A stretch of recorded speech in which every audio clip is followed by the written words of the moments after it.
Selamat datang, Assalamualaikum warahmatullahi wabarakatuh kepada Bapak Ibu semuanya, pada rekan-rekan, terima kasih. Ini kita masuk ke Management Forum dengan topik adalah Blockchain Technology for Business, The New Industrial Revolution, yang akan menjadi pembicara atau narasumber kali ini sudah datang tiga bintang ya. Pertama ada Pak Rangga Almahendra, PhD, kemudian Pak Edi Junarsen, PhD, dan Pak Novi Iman, PhD. Ini semua sebagai dosen Departemen Manajemen Fakultas Ekonomika dan Bisnis Universitas Gadjah Mada. Kita akan masuk sekarang ke acara inti mulai dari Pak Rangga dulu ya. Saya berikan waktu dan tempat ke Pak Rangga, silahkan Pak Rangga. Baik, terima kasih Mas Rocky, izin share screen ya. Terlihat semuanya ya, mudah-mudahan ya. Assalamualaikum warahmatullahi wabarakatuh. Salam sejahtera dan salam sehat untuk Indonesia. Terima kasih Mas Rocky ya, kami bertiga diundang dalam kegiatan ini ya. Jadi ini baru pertama kalinya mungkin ya kegiatan manajemen forum ini pembicaranya narasumbernya dari 3 konsentrasi yang berbeda ya. Ini ada trio macan nih di sini nih, yang maco dan cantik. Ya, jadi tentu saja kalau kita bicara blockchain itu memang harus ada pendekatan lintas disiplin ya, nggak bisa hanya dari satu konsentrasi saja ya. Dan nanti mungkin kesepakatannya adalah saya sebagai dosen strategik yang akan membawakan topik pengantar dulu ya, helicopter view terkait dengan apa itu blockchain. Lalu kemudian cerita sedikit tentang sejarah perkembangan dan elemen disruptifnya ya. Lalu kemudian sahabat saya Mas Novi ya, karena beliau pakarnya teknologi dan inovasi, mungkin yang nanti akan lebih banyak menjelaskan aspek teknologinya dan juga mungkin penerapannya nanti di berbagai industri. Mas Edi ya, pakar keuangan kita yang nanti akan lebih banyak bercerita juga ya sedikit tentang mungkin Bitcoin yang selama ini mungkin jadi hype ya, atau malah mungkin overhype ya. Nanti kita akan dengarkan ya pemaparannya. Saya yakin ini menarik untuk kita dengar ya, walaupun tentu saja blockchain dan Bitcoin itu dua spesies yang berbeda ya. Baik, mungkin saya akan langsung aja ya. Jadi sebelum kita ngomongin blockchain ya, kita semua sudah familiar ya mungkin dengan gambar ini tentang revolusi industri ya. Kita sekarang berada di yang namanya industri 4.0 ya, Internet of Things ya, semua serba dengan internet ya. Masih ingat dulu sebelum pandemi ya, rasa-rasanya setiap ada seminar di UGM itu pasti ada 4.0-nya ya. Ya karena memang apa namanya ya, kita nggak bisa memungkiri ya, banyak sekali aspek kehidupan kita dan terutama bisnis ini yang kemudian berubah ya dengan adanya internet ini ya. Namun yang menjadi pertanyaan adalah what next? Apa setelah ini? Apa setelah era internet ini ya? Dan ternyata yang namanya internet itu juga masih menyimpan beberapa problem Mas Rocky ya dan Bapak Ibu semua ya. Problem yang mungkin sampai sekarang juga masih diperdebatkan ini solusinya seperti apa ya. Yang pertama terkait dengan problem of trust ya. Jadi dulu rasanya sebelum ada internet, kalau kita mau bertransaksi, misalkan mau beli permen gitu ya, tinggal datang ke warung, itu sederhana sekali ya. Nah tapi sekarang kalau kita beli permen gitu misalnya lewat internet ya, yang dibeli permen yang datang bisa cendol atau mungkin telur asin gitu. Ya kemarin tuh sempat rame tuh, ada apa perang dengan kurir COD itu ya. Jadi ada ibu-ibu yang pesen sofa ya, dapat lagi sale gitu harganya 400.000. Ternyata yang datang itu cuma sofa Barbie tuh, sofa mainan itu. Ya ini ada problem trust ya yang masih terjadi ya. Lalu kemudian ada yang terkait dengan problem security, terkait dengan keamanan, dan juga problem of authenticity, terkait dengan mungkin pembajakan ya. Ya, saya sendiri juga kenapa jadi tertarik dengan blockchain ini, saya merasa pihak yang mungkin masih belum happy ya dengan adanya era internet ini, terutama mungkin begini ya, saya kan kebetulan menulis novel, bikin film gitu ya. Jadi dulu tuh sangat sederhana, bikin novel dibuat dalam bentuk buku, lalu kemudian dijual di toko buku, selesai ya. Nah sekarang begitu buku itu kemudian dikonversi jadi PDF, ditaruh di internet, buku itu kemudian menjadi hilang nilainya. Ya. Jadi di satu sisi internet ini bisa menciptakan nilai, tapi juga bisa punya potensi untuk merusak nilai. Ya. film juga sudah di internet sudah nggak ada harganya lagi, langsung di-share di YouTube dan lain sebagainya gitu ya. Nah, problem yang ada saat ini itu sementara solusinya adalah adanya intermediary. Lalu hadirlah kemudian ada Google, ada Apple, Facebook, Amazon, e-commerce, itu semua hadir untuk menyelesaikan problem itu.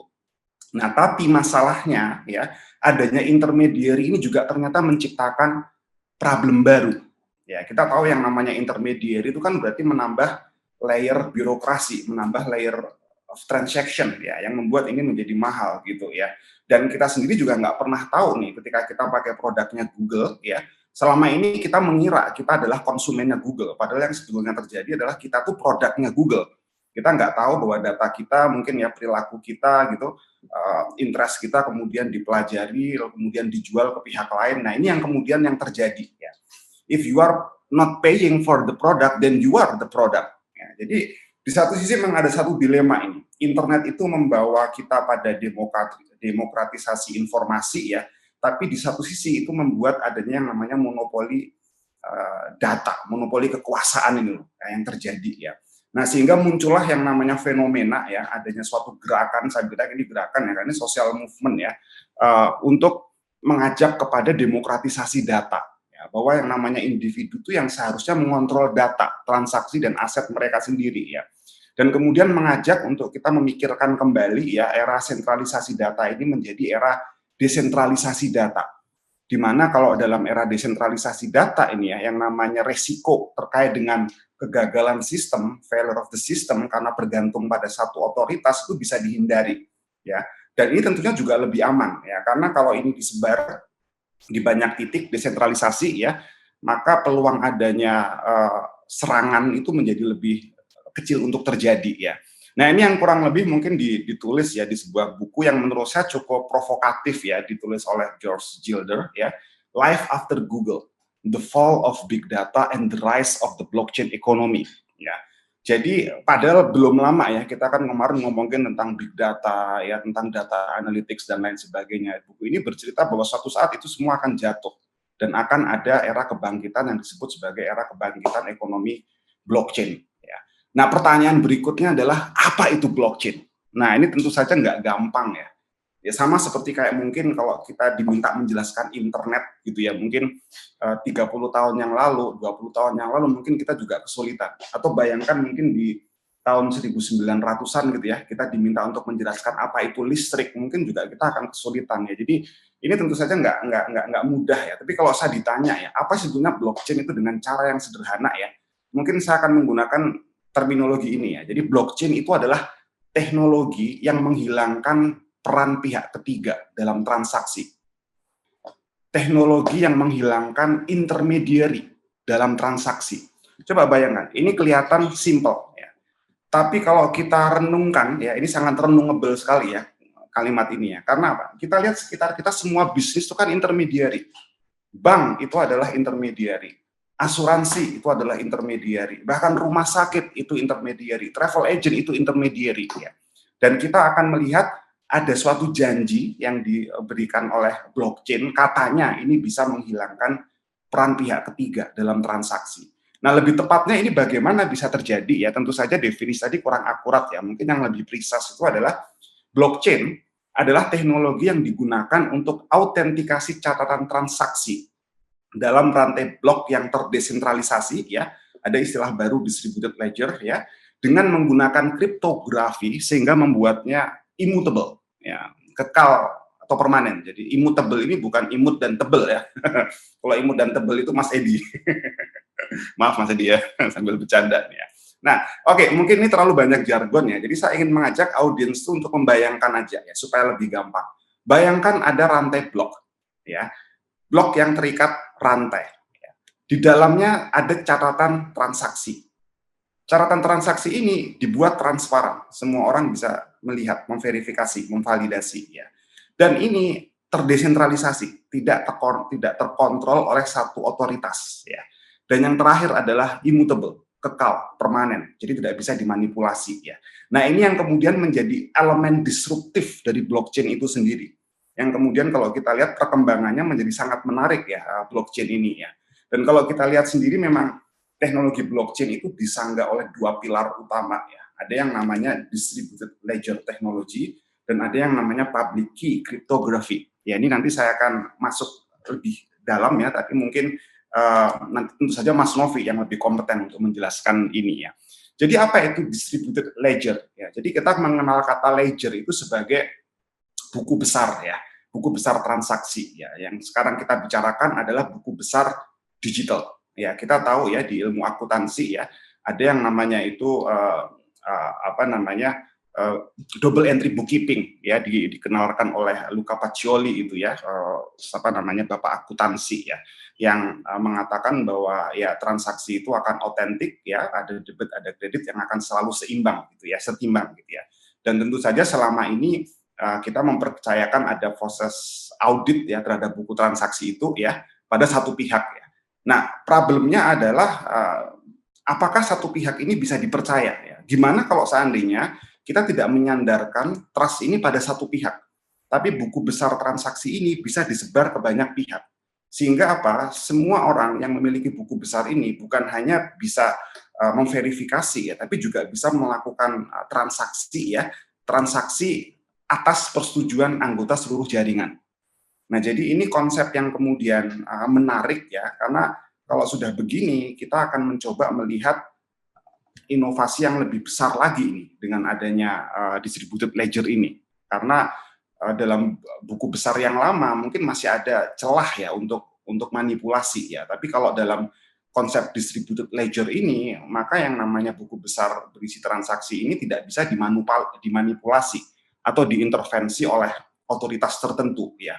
Nah, kenapa ini bisa terjadi? Ada yang namanya konsensus mekanisme ya. Jadi konsensus yang terjadi secara simultan ya di waktu dan tempat yang sama ya menggunakan algoritma kriptografi. Ya, jadi ini simultan ya. Nah, apa itu public key cryptography? Ini yang menjadi elemen kedua dari teknologi blockchain itu sendiri ya. Jadi mungkin sebelumnya kita bahas kriptografi dulu. Kriptografi itu adalah teknik untuk menyembunyikan pesan ya. Jadi dulu waktu masih kecil saya masih ingat ya, sering saya bermain-main dengan kata-kata sandi gitu ya. Bahkan dulu di Jogja tuh ada yang namanya bahasa walian gitu ya, bahasa rahasia. Mas itu dap misalnya, halo dap, halo mas misalkan gitu ya. Lalu mangan itu dangan, ngombe itu lotse dan lain sebagainya gitu ya. Nah, tapi tentu saja itu salah satu bentuk teknik menyembunyikan pesan yang sederhana karena gampang sekali ditebak ya, gampang sekali dipecahkan ya.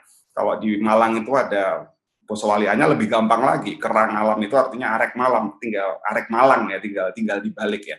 Nah, tapi dalam teknologi blockchain ya, teknologi kriptografinya ini dibuat tidak terpola ya, sangat rumit sekali ya, dan tidak gampang untuk dipecahkan ya. Jadi satu-satunya cara untuk memecahkan kode ini adalah ya dengan coba-coba, adalah iterasi gitu ya. Dan yang kedua dengan nanti saya akan jelaskan tentang public key cryptography itu ya. Jadi misalkan ada sebuah file digital ya. File digital ini kemudian nanti akan diubah menjadi serangkaian kode string text yang unik. Ya, jadi misalkan ada I love you di sini ya.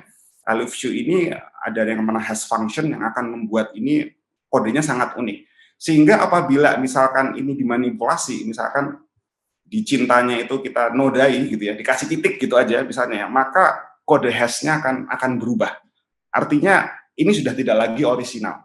Nah, konsep ini yang kemudian digunakan untuk yang namanya digital signature. Jadi bayangkan ada sebuah dokumen legal dalam bentuk digital, kemudian dokumen ini dibuat hash function-nya dengan hashing-nya ya, ada kode yang sangat unik sekali yang kita lihat di situ ya. Nah, apabila kemudian ada manipulasi terhadap dokumen ini, misalkan ya tanda tangannya di Photoshop ya, dipalsukan, atau mungkin ada tanggal yang diganti, maka langsung ketahuan bahwa ini nggak orisinal karena kode hashing-nya sudah berbeda. Nah, jadi dari konsep sederhana ini ya, kemudian blockchain ini sudah mulai bisa dipikirkan untuk melakukan verifikasi keautentikan atau keaslian digital asset, dokumen digital ya. Bahkan lebih jauh lagi sekarang juga sudah bisa dikembangkan untuk karya seni ya. Jadi mungkin ya kalau kita tahu ini misalkan Mona Lisa gitu ya, apakah ini asli atau tidak ya, jawabannya tentu saja tidak, karena yang asli adanya di Museum Louvre ya.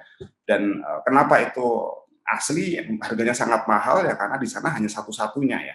Nah, dengan adanya teknologi blockchain ini sekarang juga ada hype yang kedua nih setelah Bitcoin yang namanya NFT ya, non fungible token ya. Aset-aset digital yang tersimpan dalam jaringan blockchain yang ini bersifat unik, langka dan non interchangeable ya. Dan yang uniknya lagi sekarang juga ada marketplace-nya yang disebut sebagai NFT marketplace ya, yang diperjualbelikan tentu saja bukan sekedar gambar ini ya, tapi adalah proof of ownership-nya, kepemilikannya.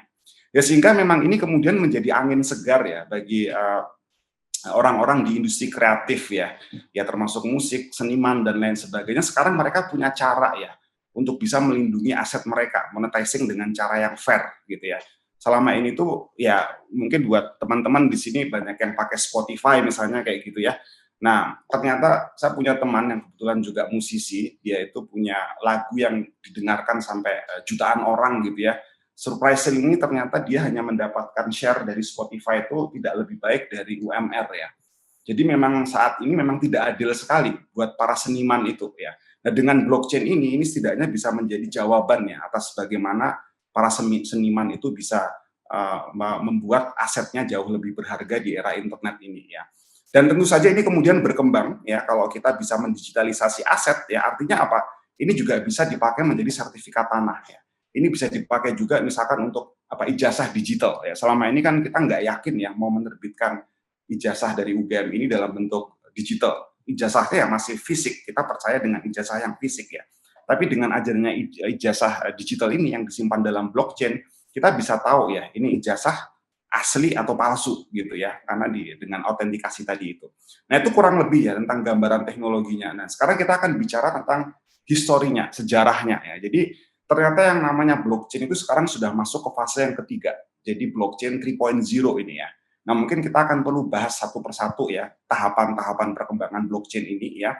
Tentu saja kita akan mulai dari tahun 1991 ya. Ini yang mungkin sering disebut orang sebagai tahun kelahirannya blockchain. Walaupun saya sendiri juga nggak yakin sih apa betul ya ini tahun kelahirannya ya. Tapi paling tidak ada momen yang menandai ya. Jadi ada satu publikasi artikel di Journal of Cryptology ya yang ditulis oleh Scott Stornetta dan Stuart Haber ini ya, judulnya How to Timestamp a Digital Document. Jadi dalam artikel itu dibahas ada satu pertanyaan besar nih, karena kan kebetulan Scott ini kerja di Xerox. Kita tahu Xerox perusahaan mesin fotokopi ya. Nah, gimana sih caranya menjaga autentikasi arsip digital yang tidak bisa dimanipulasi ya? Nah, jawabannya simpan aset digital tersebut dalam rantai blok yang diamankan secara kriptografi. Nah, dari sinilah kemudian orang mulai tertarik nih dengan yang namanya blockchain ini ya. Ada rantai-rantai blok gitu yang terikat dengan hash gitu ya, sehingga tidak bisa dimanipulasi. Nah, baru kemudian ini yang milestone yang kemudian juga fenomenal itu di tahun 2009 ya. Kita tahu di tahun 2009 ada yang namanya global financial crisis ya. Orang kemudian sudah tidak percaya lagi dengan institusi perbankan ya, masih ingat dulu subprime mortgage ya, di mana perbankan itu dengan sangat gampangnya memberikan kredit ya kepada para ninja ya, no income no asset ya. Sepertinya dulu gampang sekali mendapatkan kredit ya, karena apa? Memang sistem insentif perbankan itu didasarkan pada itu ya, harus menyalurkan kredit sebanyak-banyaknya. Ya ini yang kemudian menjadi masalah. Kemudian sistem ini kolaps, orang udah nggak percaya lagi dengan bank, orang sudah nggak percaya lagi dengan bahkan pemerintah ya dan para oligarki itu ya. Dan muncullah ini pseudonymous ya, Satoshi Nakamoto yang sampai sekarang nggak tahu nih sebetulnya mana orangnya ya. Dia memperkenalkan konsep Bitcoin ini ya, dan lagi-lagi dalam white paper yang berjudul Bitcoin Peer-to-Peer Electronic Cash System ya. Jadi di artikel ini dia bercerita tentang sebuah sistem pembayaran elektronik yang harus didasarkan pada bukti kriptografi, bukan based on trust ya. Nah, disinilah yang menandai kelahiran cryptocurrency. Ya, jadi kalau dikatakan Bitcoin itu ya induknya atau ibunya cryptocurrency ya. Ya ini yang kemudian berbeda dengan fiat currency ya. Kalau fiat currency seperti uang ini tuh kan ini bernilai karena kita percaya ya pada otoritas yang mengeluarkan uang ini ya. Tapi bagaimana jika otoritas ini kemudian tidak bisa dipercaya ya?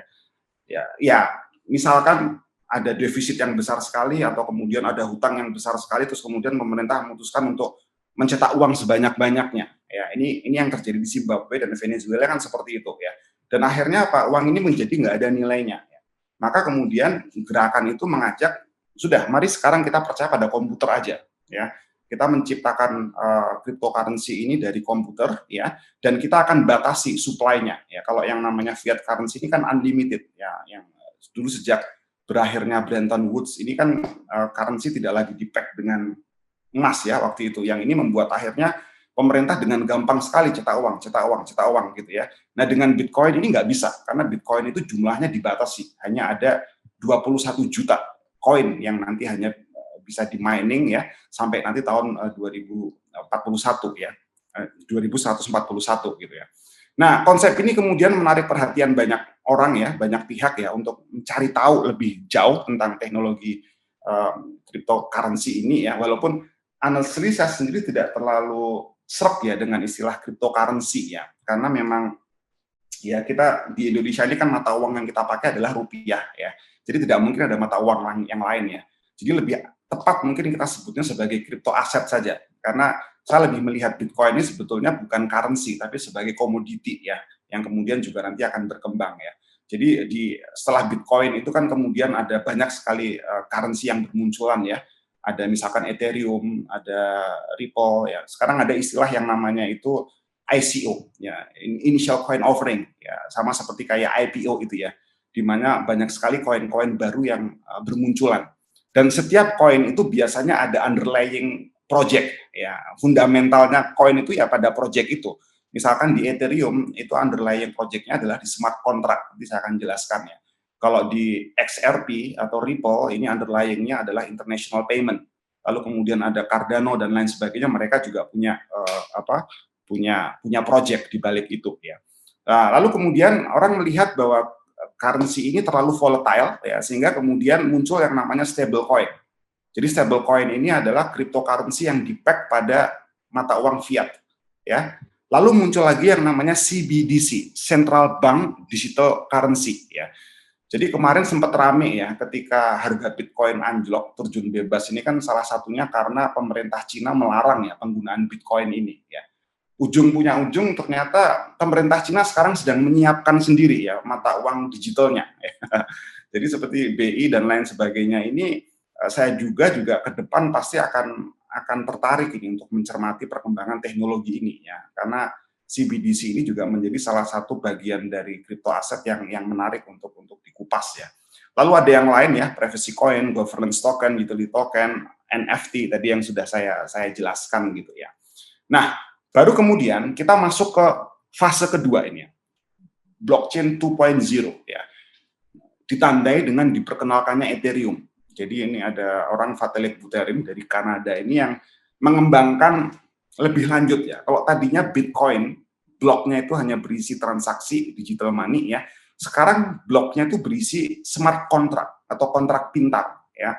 Yang kita lihat sekarang Ethereum itu dibangun berdasarkan itu. Apa itu smart contract? Ini adalah kontrak digital. Kontrak digital tanpa perantara. Kontrak yang tidak mungkin dilanggar atau dimanipulasi karena semua tercatat secara transparan, jelas dalam jaringan blockchain ya. Nah, bayangkan sekarang kalau kita lihat kan hampir semua kontrak itu kan pasti ada perantara ya. Kita beli tanah itu ada notaris misalnya seperti itu ya.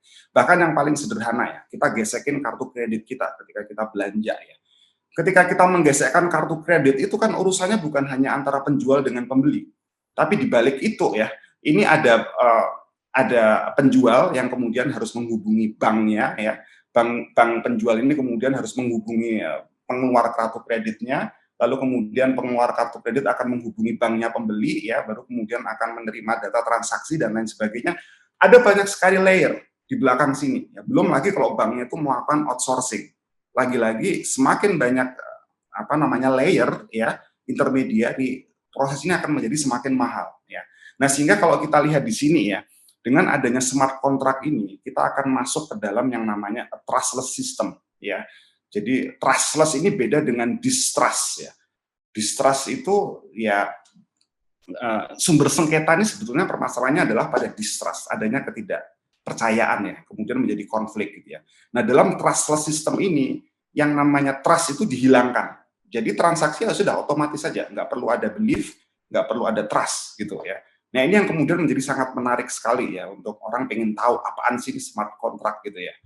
Nah fase terakhirnya blockchain 3.0 yang menurut saya juga cukup happening sekarang adalah fenomena yang disebut sebagai decentralized app.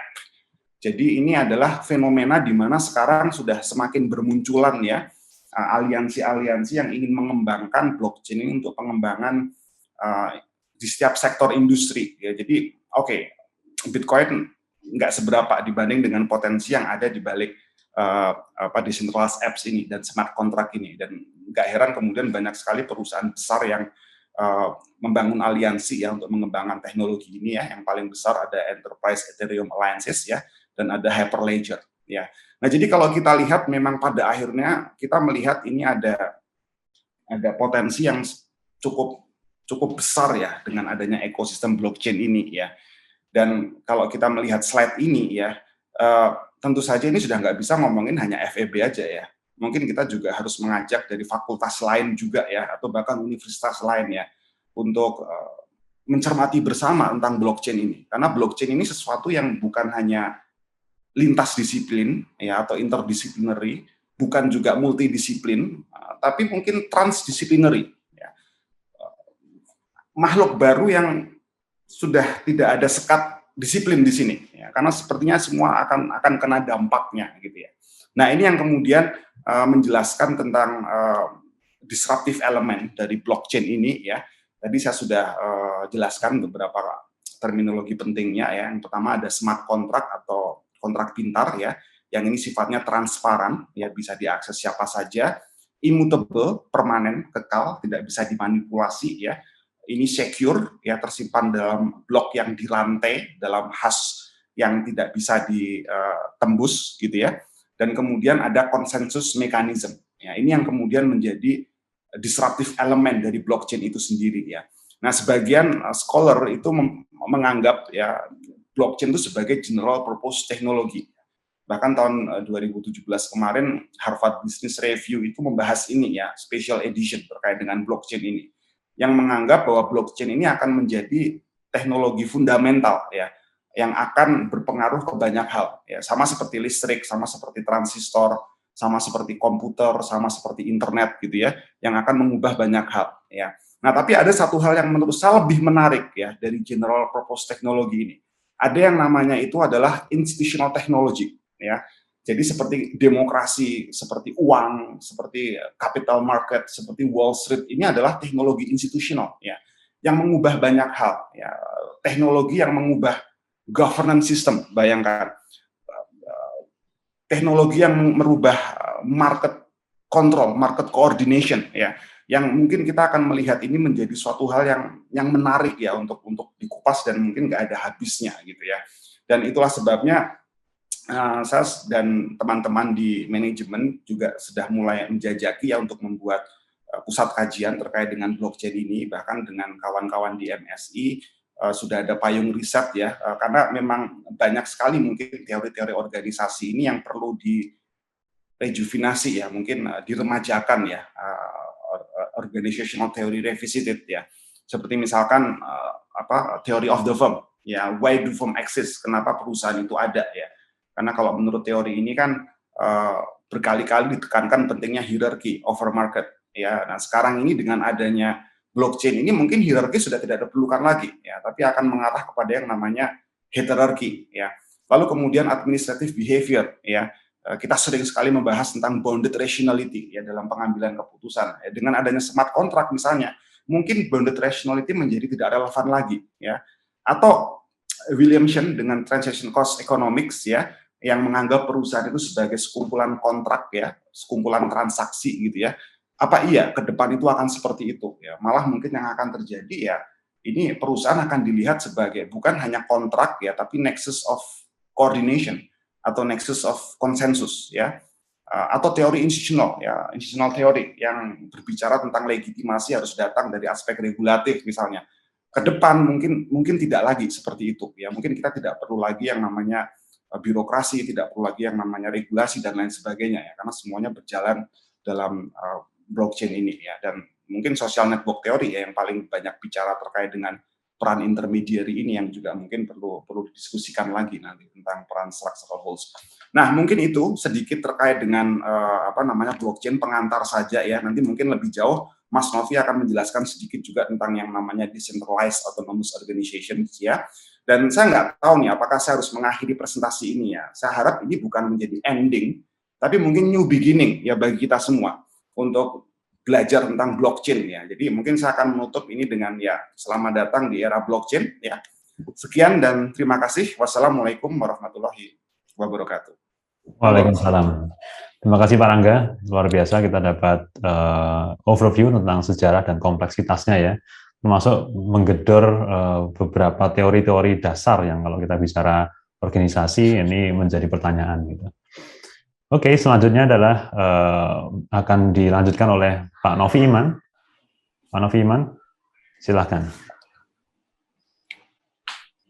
Baik, terima kasih Mas Rofi. Suara saya bisa terdengar dengan jelas ya? Masuk Pak Iman. Oke, baik.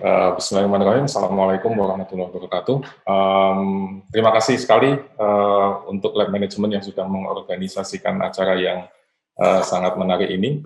Kemudian juga terima kasih saya ucapkan untuk teman-teman, Bapak dan Ibu sekalian yang sudah hadir di acara ini, ada lebih dari 120 ya, kalau tidak salah.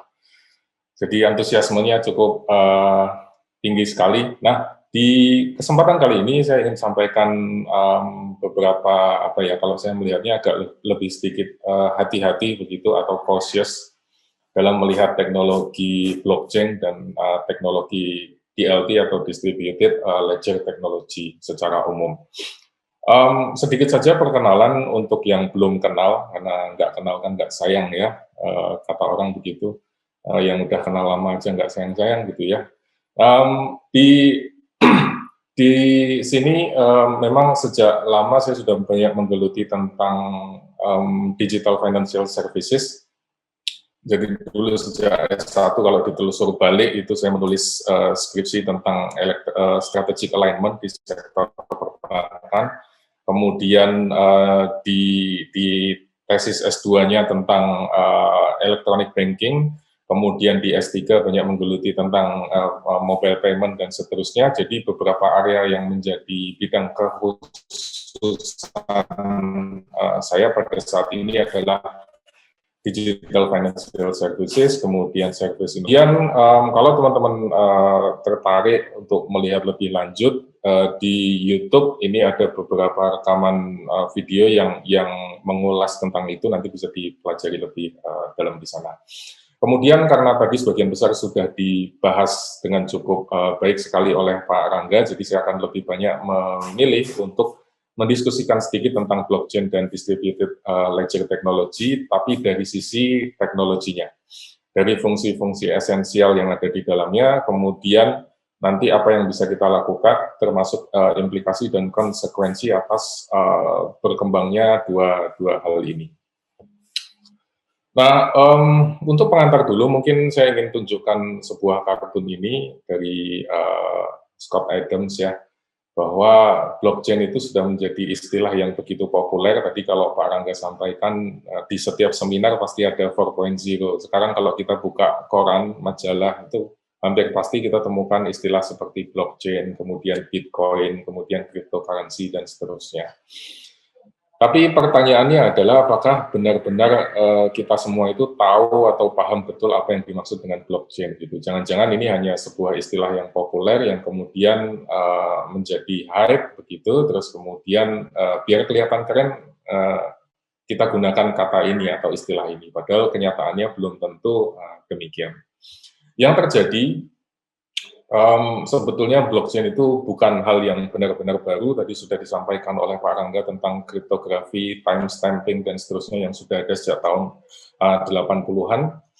Kemudian kenapa ini menjadi excited bagi banyak orang adalah karena adanya peluang untuk berbagi data, berbagi sumber daya lintas organisasi.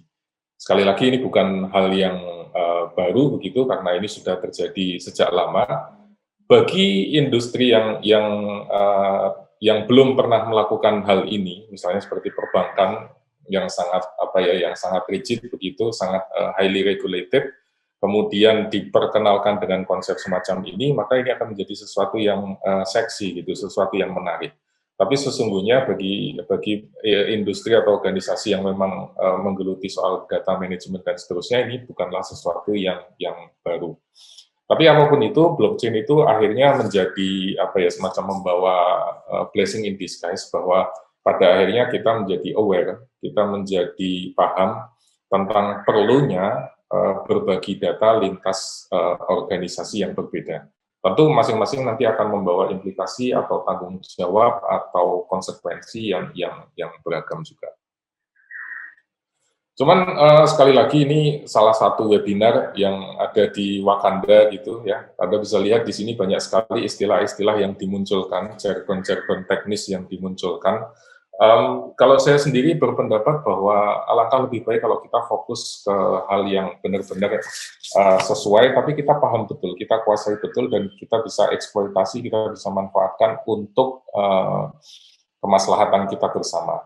Jadi kalau di filosofinya Unix computing science itu istilahnya do one thing, tapi do it well, atau don't do it at all. Jadi kalau kita ingin melakukan sesuatu ya memang itu sesuatu yang kita ketahui benar gitu. Jangan hanya setengah-setengah lempar istilah ini biar seolah-olah terlihat keren dan seterusnya dan seterusnya.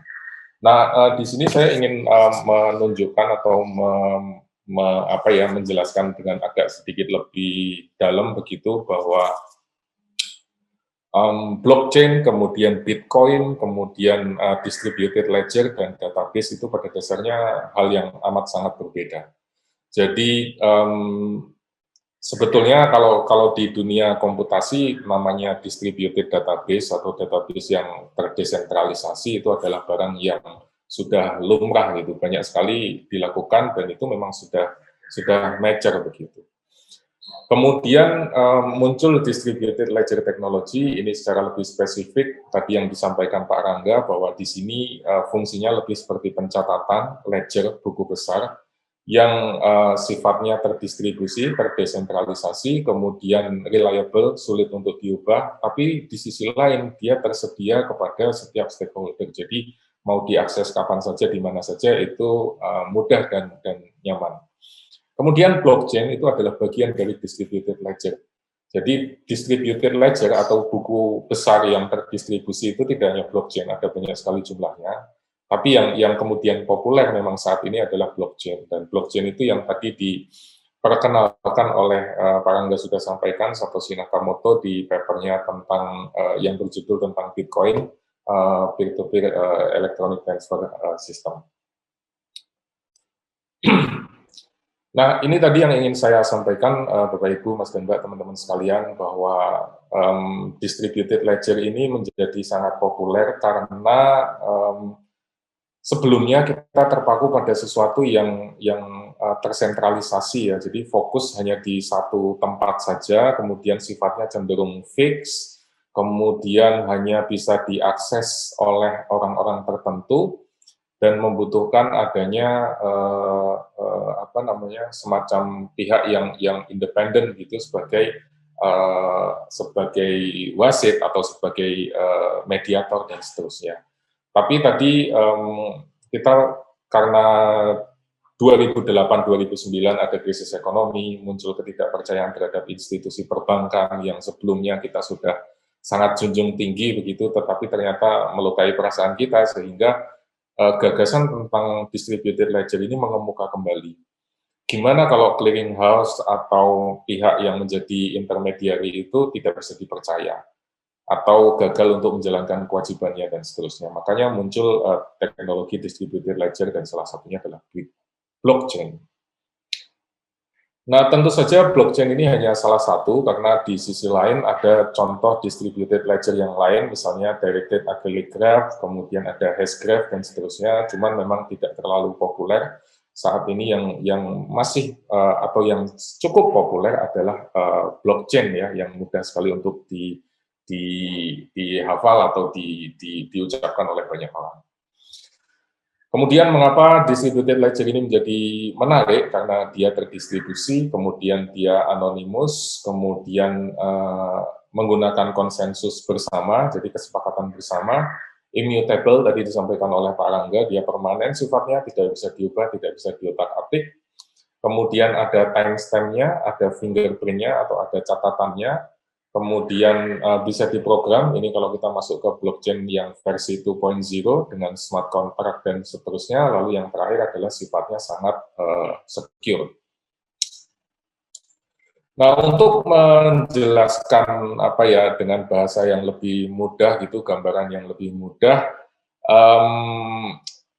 saya ingin ceritakan sedikit mungkin dulu pada saat saya bersekolah begitu di studi doktoral, di dekat kampus itu ada yang namanya Royal Court of Justice, jadi seperti Mahkamah Agung gitu ya, apa seperti pengadilan tinggi begitu ya.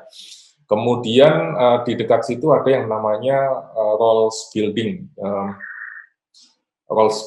dan Royal Court of Justice. Ini kalau di depan situ biasanya sering ada liputan tentang kasus-kasus tertentu, biasanya stasiun televisi melakukan liputannya di sana. Nah, ini menjadi apa ya? Dulu saya bertanya-tanya kenapa namanya Rolls Building. Ternyata adalah di situ menjadi tempat atau rumah bagi Master of the Roll. Master of the Roll ini adalah orang kedua di bawah hakim atau hakim di bawah hakim agung ya, disebutnya sebagai Master of Roll. Kenapa demikian? Karena di sistem perundang-undangan Inggris di zaman dulu itu semuanya itu dibuat dalam bentuk roll seperti ini. Jadi kalau Anda bisa lihat, Anda bisa saksikan di sebelah kanan, aturan hukum, undang-undang itu semuanya ditulis dalam bentuk roll yang panjang. Jadi ada keputusan dari raja misalnya, kemudian ada putusan pengadilan dan seterusnya, atau ada undang-undang peraturan terbaru dan seterusnya, semuanya ditulis dalam roll. Dan Master of Roll ini akan menyimpan roll itu dengan baik gitu, makanya dia disebut sebagai Master of Rolls tadi. Nah, blockchain itu kurang lebih bisa diibaratkan seperti rolls ini tadi. Jadi kita akan mencatat sebuah transaksi atau kita akan mencatat sebuah data atau kontrak atau apapun itu secara berurutan dalam bentuk roll tadi, memanjang. Dan sifatnya tamper proof atau immutable tadi, sulit untuk diubah, karena begitu kita ingin mengubah, kita ingin hapus, kita ingin edit, pasti akan kelihatan kan di situ, karena pasti akan ada bekas potongannya atau ada bekas yang dihapus atau tulisannya tidak sama dan seterusnya. Dan ini yang membuat blockchain menjadi menarik karena sifatnya yang tamper proof tadi. Nggak seperti di Wakanda ya, kita bisa kenal ada banyak sekali undang-undang, ada yang pasal ini disisipkan, ada yang kalimat ini disisipkan, dan seterusnya, dan seterusnya. Kemudian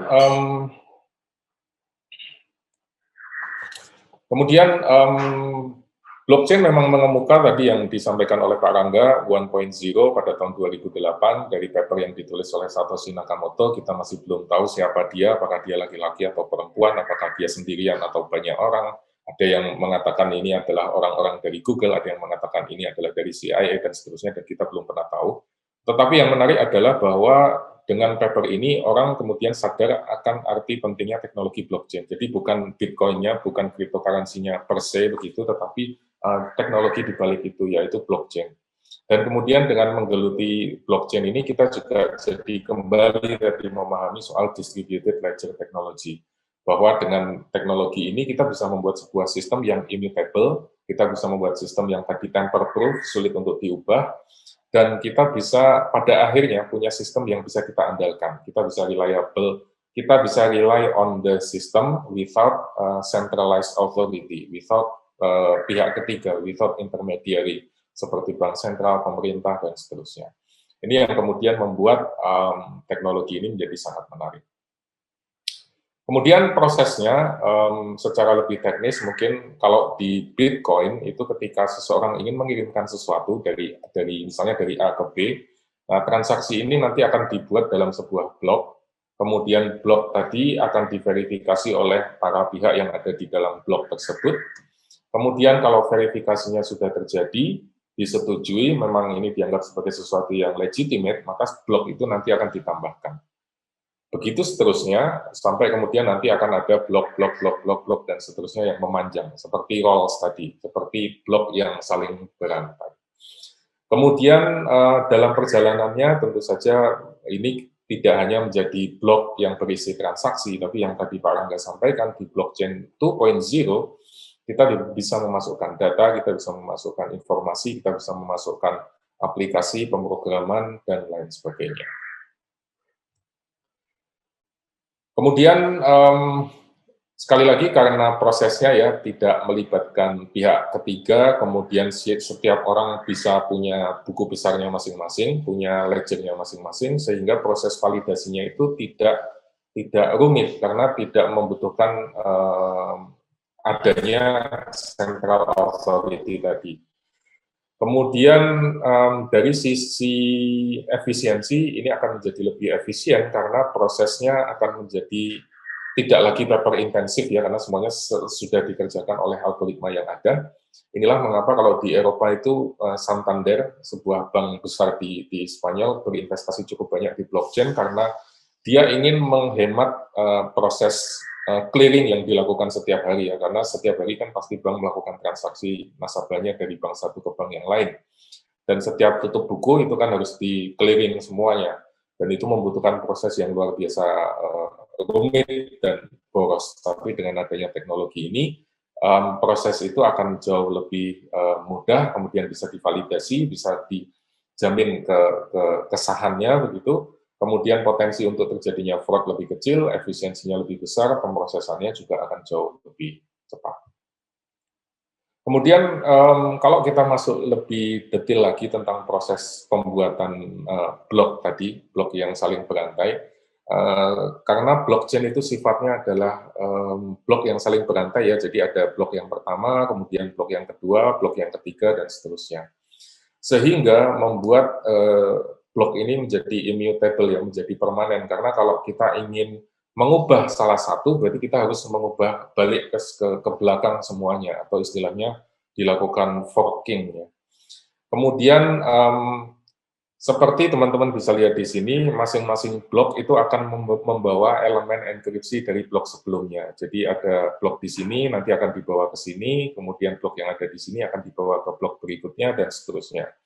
Kemudian setiap blok akan mempunyai hash atau disebutnya digital fingerprint timestamp yang spesifik, dan ini yang kemudian membuat sifatnya menjadi cukup tamper proof ya, karena setiap blok itu kan punya identitas yang sangat unik dan terkriptografi menurut algoritma tertentu, sehingga kalau ingin mengubah, memanipulasi salah satu itu butuh computing power yang cukup besar kalau menggunakan konsensus atau protokol proof of work ini. Kemudian di proof of work yang merupakan konsensus yang digunakan oleh Bitcoin, dia menggunakan filosofi bahwa semakin panjang chain-nya, semakin panjang rantainya, itu akan semakin otoritatif, semakin bisa divalidasi. Sehingga proses validasinya itu akan butuh waktu yang cukup lama. Untuk menciptakan satu blok baru itu mungkin butuh waktu sekitar 10 menitan ya. Dan ini menjadi tidak efisien kalau kita bayangkan atau kita bandingkan dengan payment gateway yang sudah ada saat ini. Dulu ada pertanyaan, kenapa kita harus menggunakan Visa atau Mastercard? Kenapa tidak pakai blockchain saja? Nah, jawabannya ada di sini, karena untuk melakukan verifikasi blok, kita harus melakukan proof of work ini untuk nge-trace back ke belakang, untuk mencari longest chain, untuk membuktikan bahwa transaksi ini memang akurat. Dan itu yang jadi masalah, karena Mastercard atau Visa kan digunakan untuk pembayaran, misalnya Anda belanja di supermarket, atau kalau di Eropa, di Amerika, kita bisa gunakan kartu kredit atau kartu debit untuk transport system, misalnya masuk ke CUP atau masuk ke bis dan seterusnya. Dan itu kan membutuhkan waktu pemrosesan yang hanya sepersekian detik. Kalau untuk memproses saja butuh waktu 10 menit dan seterusnya, maka antriannya akan bisa menjadi sangat panjang. Kemudian konsekuensi yang kedua adalah akibat dari proof of work ini, maka apa yang dimiliki oleh blockchain saat ini, atau khususnya adalah Bitcoin, adalah prosesnya yang cukup lama dan mahal. Jadi mahal ini dalam artian kita membutuhkan waktu pemrosesan dan energi pemrosesan yang cukup mahal. Kemudian dari sisi waktu, dia ingin memvalidasi sebanyak mungkin. Akibatnya konsumsi energinya menjadi cukup boros, dan ini sudah terbukti bahwa konsumsi energi yang digunakan untuk membiayai atau mendanai atau untuk menggerakkan blockchain ini sebanding dengan energi yang dihabiskan oleh satu negara Irlandia gitu. Jadi masalah sustainability ini menjadi sangat apa yang menjadi pertanyaan atau pertimbangan khusus begitu.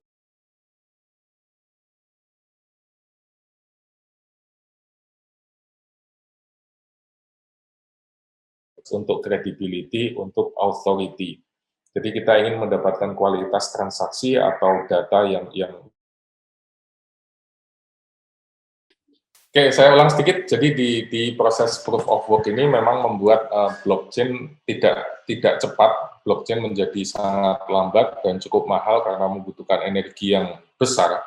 Karena memang tujuannya untuk itu, dia dibuat untuk mencari integrity yang paling baik, authority yang paling jelas, atau proses transaksi yang paling kredibel.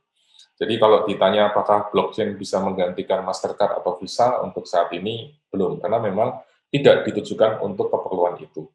Kemudian tadi juga sudah saya singgung bahwa ini akan menghabiskan energi yang cukup besar. Bitcoin saat ini konsumsi energinya setara dengan konsumsi energinya satu negara Irlandia, jadi bisa dibayangkan betapa besar energi yang dikeluarkan untuk itu. Kemudian ada penelitian yang mengatakan bahwa server farm yang digunakan untuk mining Bitcoin itu terkonsentrasi di 10 tempat saja. Kemudian 7 diantaranya, kalau tidak salah, itu hanya ada di satu lokasi. Ini yang kemudian membuat keberlanjutan blockchain di jangka panjang atau keberlanjutan Bitcoin di masa depan itu masih perlu dipertanyakan.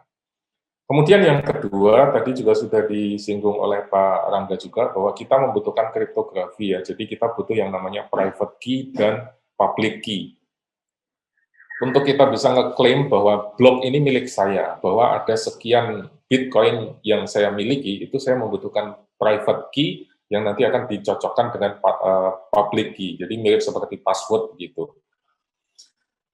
Nah, karena sistem ini tidak terlalu nyaman ya, private key itu kan terdiri dari karakter yang cukup panjang dan sulit untuk dihafal, maka ini akan menjadi sepenuhnya tanggung jawab dari pengguna. Kalau Anda tidak bisa menyimpan private key Anda dengan baik, maka semua aset yang Anda miliki hilang, atau Anda tidak bisa berpartisipasi lagi dalam blockchain ini. Ini berbeda dengan kalau Anda punya kartu Mastercard atau Visa, ATM, atau kartu kredit, Anda hilang, Anda kan tinggal telepon ke bank, kemudian minta kartunya di-blok, nanti dikirimkan kartu yang baru, dan seterusnya, mudah dilakukan. Tapi kalau di sistem blockchain, di sistem Bitcoin, hal ini menjadi sulit untuk dilakukan. Jadi itu beberapa hal yang menjadi tantangan atau masalah yang masih dihadapi oleh blockchain secara umum saat ini. Lalu yang kedua, yang berikutnya adalah kalau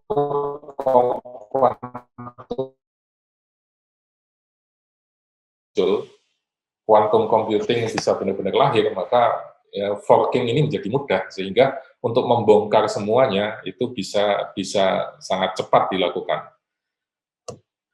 Maka dari itu muncul beberapa protokol yang lain ya, misalnya ada proof of stake, kemudian ada proof of authority. Proof of stake ini melihat seberapa banyak, kalau tadi proof of work itu berapa computing power yang Anda miliki, kalau proof of stake itu adalah berapa koin yang Anda punya. Jadi makin kaya Anda, maka possibility Anda untuk mendapatkan melakukan mining di proses berikutnya itu akan semakin besar.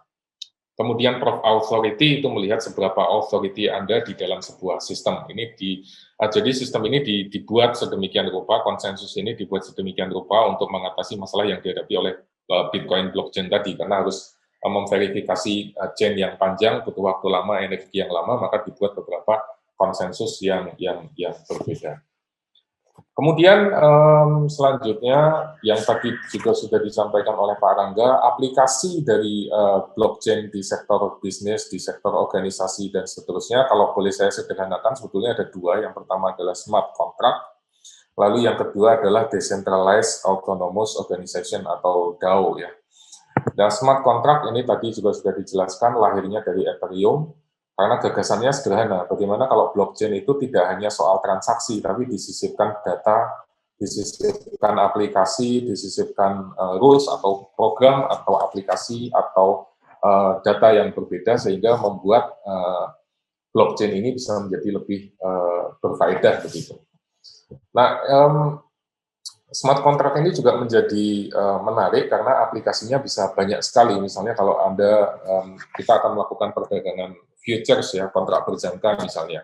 Saya dan Anda bersepakat untuk melakukan transaksi di tanggal sekian dengan harga sekian, dengan bunga, biaya, dan seterusnya, maka semua itu bisa dilekatkan dalam blockchain tadi, sehingga blockchain akan mengeksekusi itu secara otomatis. Ini bisa diterapkan juga misalnya kalau di perekonomian Islam itu yang lagi concern adalah tentang waris ya, kemudian tentang wakaf dan seterusnya, itu semua bisa dilekatkan dengan token yang dikaitkan dengan smart contract tertentu sehingga bisa dieksekusi atau bisa dijalankan sesuai dengan algoritma yang sudah ditentukan di muka. Tapi ini juga bukan hal yang mudah karena kita punya tantangan yaitu dari sisi semantik ya. Karena tata bahasa dalam aturan hukum itu sangat berbeda dengan tata bahasa dalam aturan komputer. Misalnya kalau dalam bahasa hukum ada kata-kata penangguhan dilakukan selama 1 kali 24 jam. Tapi dalam komputer kita butuh penjelasan yang lebih detail 24 jam itu kayak apa, karena 24.00.00.01 itu berbeda dengan 23.59.59.59. Jadi dari sisi semantik untuk menentukan algoritma, untuk menentukan aturan-aturan itu perlu proses translasi yang rumit antara bahasa komputer dengan bahasa hukum. Kemudian aplikasi yang kedua adalah Decentralized Autonomous Organization. Mudahnya, sebagai contoh, saya dengan Pak Rangga, dengan Pak Edi Jun misalnya ingin membuat sebuah acara, gitu, membuat event atau membuat conference, kemudian kita melakukan penggalangan dana, kita buat ini dalam bentuk blockchain, kita buat Decentralized Autonomous Organization, masing-masing akan memberikan kontribusi modal yang yang sudah ditentukan, kemudian nanti keputusan siapa yang akan menjadi chair, kemudian siapa yang bertanggung jawab untuk ini dan seterusnya, semua dimasukkan dalam algoritma yang ada di sana sehingga bisa berjalan secara otonom dan otomatis gitu tanpa melibatkan pihak ketiga. Kemudian aplikasinya juga cukup banyak karena sekali lagi selama kita ingin menentukan organisasinya kayak apa, rules-nya, aturannya kayak apa, itu bisa diterapkan di banyak hal. Di Inggris misalnya ini dilakukan salah satunya kalau di dunia medis untuk manajemen transplantasi donor ya. Karena rumah sakit itu kan punya pasien yang membutuhkan donor dan pasien yang memiliki atau bersedia menjadi donor. Tapi data itu kan rahasia ya, tidak boleh di-share. Kemudian masing-masing rumah sakit punya masing-masing pasien dengan kebutuhan tertentu. Lalu ada aplikasi namanya Kinner, itu dibuat sedemikian rupa untuk menjadi matching algorithm ya, menentukan pasien ini dicocokkan dengan algoritma ini sehingga dapat donor ini, sehingga nanti terus kemudian bisa dilakukan proses transplantasi dengan baik. Ini menjadi menarik karena misalnya kalau kita bandingkan di Wakanda itu kalau Anda punya kenalan orang dalam atau ini orang yang berpengaruh, mungkin bisa diprioritaskan. Tapi dengan Decentralized Autonomous Organization ini, segala sesuatunya akan berjalan sesuai dengan algoritma yang sudah ditentukan atau rules yang sudah ditentukan di awal, predetermined rules tadi. Ini yang kemudian membuat dua hal tadi, smart contract dan Decentralized Autonomous Organization, itu menjadi sangat menarik untuk diterapkan di banyak hal. Tapi lagi-lagi saya ingin kembalikan ke sini. Pertanyaan besarnya adalah apakah kita membutuhkan blockchain sih? Jangan-jangan yang kita butuhkan sebetulnya hanya database. Jangan-jangan ini hanya sekedar hype saja, karena sebetulnya kebutuhan kita itu bukan blockchain gitu. Misalnya saya dengan Pak Rangga, dengan Pak Rocky, dengan Pak Edi Jun ingin membuat satu bisnis bareng gitu ya. Karena kita semua bertiga berempat ini sudah sering ketemu, sudah kenal satu dengan yang lain, sudah ada tidak ada masalah trust di situ, kita saling percaya, ya buat apa bikin blockchain gitu, ngerepotin aja. Tapi kalau kita mungkin tidak saling kenal, kemudian punya kepentingan yang berbeda, barangkali penggunaan blockchain bisa dipertimbangkan. Jadi sekali lagi yang ingin saya tekankan adalah bahwa blockchain itu bukan solusi untuk segalanya. Blockchain itu bisa digunakan untuk mengatasi beberapa atau segelintir masalah, tetapi ketika dimanfaatkan dengan baik, itu bisa menjadi solusi yang benar-benar luar biasa bagus gitu. Jadi sekali lagi ini bukan solusi untuk semua problem yang kita hadapi, tapi ketika ini diterapkan di satu konteks tertentu, ini bisa menjadi yang tepat begitu, ini bisa menjadi nilai tambah yang luar biasa. Kemudian bagian terakhir yang ingin saya sampaikan, keluar dari teknikalitas itu mungkin agak sedikit filosofis begitu ya.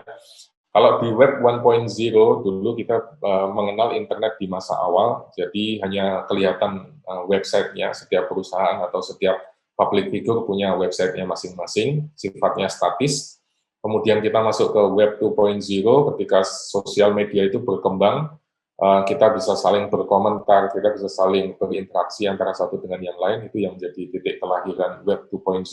Sekarang kita masuk ke Web 3.0 ya, terjadi disagregasi, karena kalau di Web 2.0 itu adalah tentang intermediary, tentang agregasi yang melahirkan surveillance capitalism, kalau di bukunya Susanna Zuboff. Di Web 3.0 itu kebalikannya Web 2.0, karena segala sesuatunya menjadi disaggregating, dan ini yang kemudian menjadi titik di mana blockchain akan kelihatan benar fungsinya. Lalu kalau boleh saya sampaikan bahwa barangkali ini slide yang paling penting yang bisa saya sampaikan. Kalau kata Pak Rangga tadi adalah slide yang paling renungable begitu ya. Kalau di Web 2.0 segala sesuatunya itu menjadi terpusat, tersentralisasi oleh keberadaan platform digital. Seperti Gojek misalnya, itu kan pada dasarnya menghubungkan antara driver ojek dengan konsumennya. Platform seperti Tokopedia, Bukalapak itu kan menjadi intermediari ya, penengah antara orang-orang yang menjadi seller dengan mereka yang menjadi buyer. Tapi di Web 3.0, segala sesuatunya menjadi terdesentralisasi. Kita tidak lagi membutuhkan Gojek, kita tidak lagi membutuhkan Tokopedia dan seterusnya, tetapi kita berinteraksi langsung antara seller dengan buyer, antara driver ojeknya dengan konsumennya. Dan ini yang menjadi, tadi yang Pak Rangga sampaikan, tantangan tersendiri bagi teori organisasi, teori manajemen modern.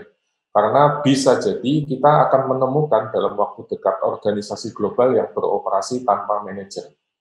Organisasi global yang beroperasi tanpa pemimpin gitu. Ya Anda bisa bayangkan gimana kalau ada kampus, ada universitas, nggak ada dekan, nggak ada rektor, tapi bisa berjalan dengan baik.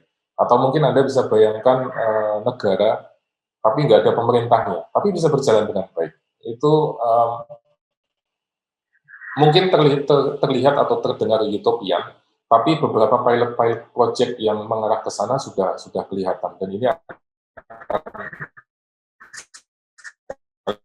lagi menjadi sangat menarik bagi teman-teman, Bapak dan Ibu sekalian, yang menjadi sangat menarik sekali untuk dieksplorasi lebih lanjut. Kalau Thomas Hobbes masih hidup, itu mungkin kita bisa berdiskusi tentang kontrak sosial itu saat ini menjadi kayak apa sih sebetulnya, apa yang berbeda antara kontrak sosial di masa lalu, di abad pertengahan, dengan kontrak sosial di masa sekarang.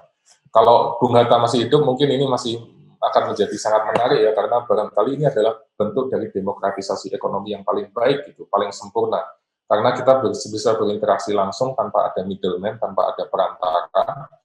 Kemudian tidak ada seeking activities semuanya, dan ini benar-benar dari kita, oleh kita, dan untuk kita semua. Kemudian kesimpulannya, kalau kita kembalikan ke judul atau topik awal, bahwa blockchain dan distributed ledger itu bukan sekedar soal cryptocurrency, tetapi bisa diterapkan untuk banyak hal selama kita menggunakan konsep smart contract, selama kita menggunakan konsep decentralized autonomous organization. Ini bisa diterapkan di mana saja, mau di perusahaan keuangan, kesehatan, pemerintahan, di pendidikan, dan seterusnya, semua bisa diterapkan. Ini akan menciptakan potensi yang luar biasa besar, mulai dari kolaborasi global yang skalanya luas, kemudian kita juga bisa membuat self-governing system, kita bisa membuat open government, bahkan kita bisa membuat negara yang otonom, yang merdeka tanpa adanya central authority system, tetapi yang paling penting di sini adalah itu membutuhkan perubahan atau pergeseran paradigma. Dan terakhir, beneran terakhir dari saya, kalau boleh disimpulkan, blockchain distributed ledger technology itu mungkin adalah jawaban, probably this is the answer, tapi what question? Pertanyaannya apa sebetulnya? Jangan sampai kita meletakkan ini pada sesuatu yang tidak pada tempatnya. Mungkin itu dulu dari saya, terima kasih banyak. Assalamualaikum warahmatullahi wabarakatuh. Waalaikumsalam, terima kasih Pak Novi. Oke, kita masuk sekarang ke sesi terakhir dengan Pak Edi Junarsin. Pak Edi, silahkan Pak Edi. Terima kasih Mas Rocky, Mas Rangga, Mas Novi. Selamat pagi semua, juga dengan untuk para sahabat yang sudah bergabung juga gitu ya. Ini kali ini dengan saya Edi Junarsin, saya melanjutkan ini. Tadi dengan Mas Rangga dan Mas Novi sudah lengkap sekali, jadi saya tinggal men-summarize ya. Tinggal summarize dalam beberapa menit ke depan ini topik yang sangat menarik tentang blockchain teknologi. Oke, tadi mungkin sudah sangat itu ya, sangat detail dijelaskan juga. Ini kan ngomongin blockchain berarti ngomongin tentang distributed or decentralized digital ledger. Karena dia decentralized berarti kalau misalnya kita berempat di panel ini itu kan punya satu blok gitu ya, satu blockchain, berarti kita semua itu bisa itu ya melihat, bisa memverifikasi. Lalu kalau Rocky mengubah sesuatu, maka tempat saya juga harus berubah. Jadi makanya akan disebut itu ya, decentralized, dia lebih immutable karena siapa yang mengganti pasti akan kelihatan ya, tidak bisa disanggah gitu.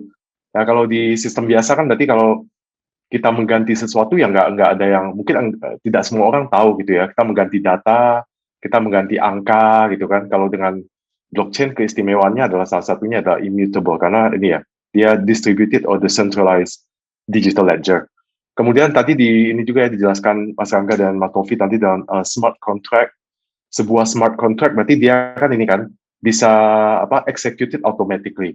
Jadi kalau terms-nya sudah terms-nya terpenuhi maka dia automatically executed. Misalnya tadi ngomongin tentang itu kan, tentang estate ya, estate tentang waris, kemudian tentang voting lah, tentang healthcare.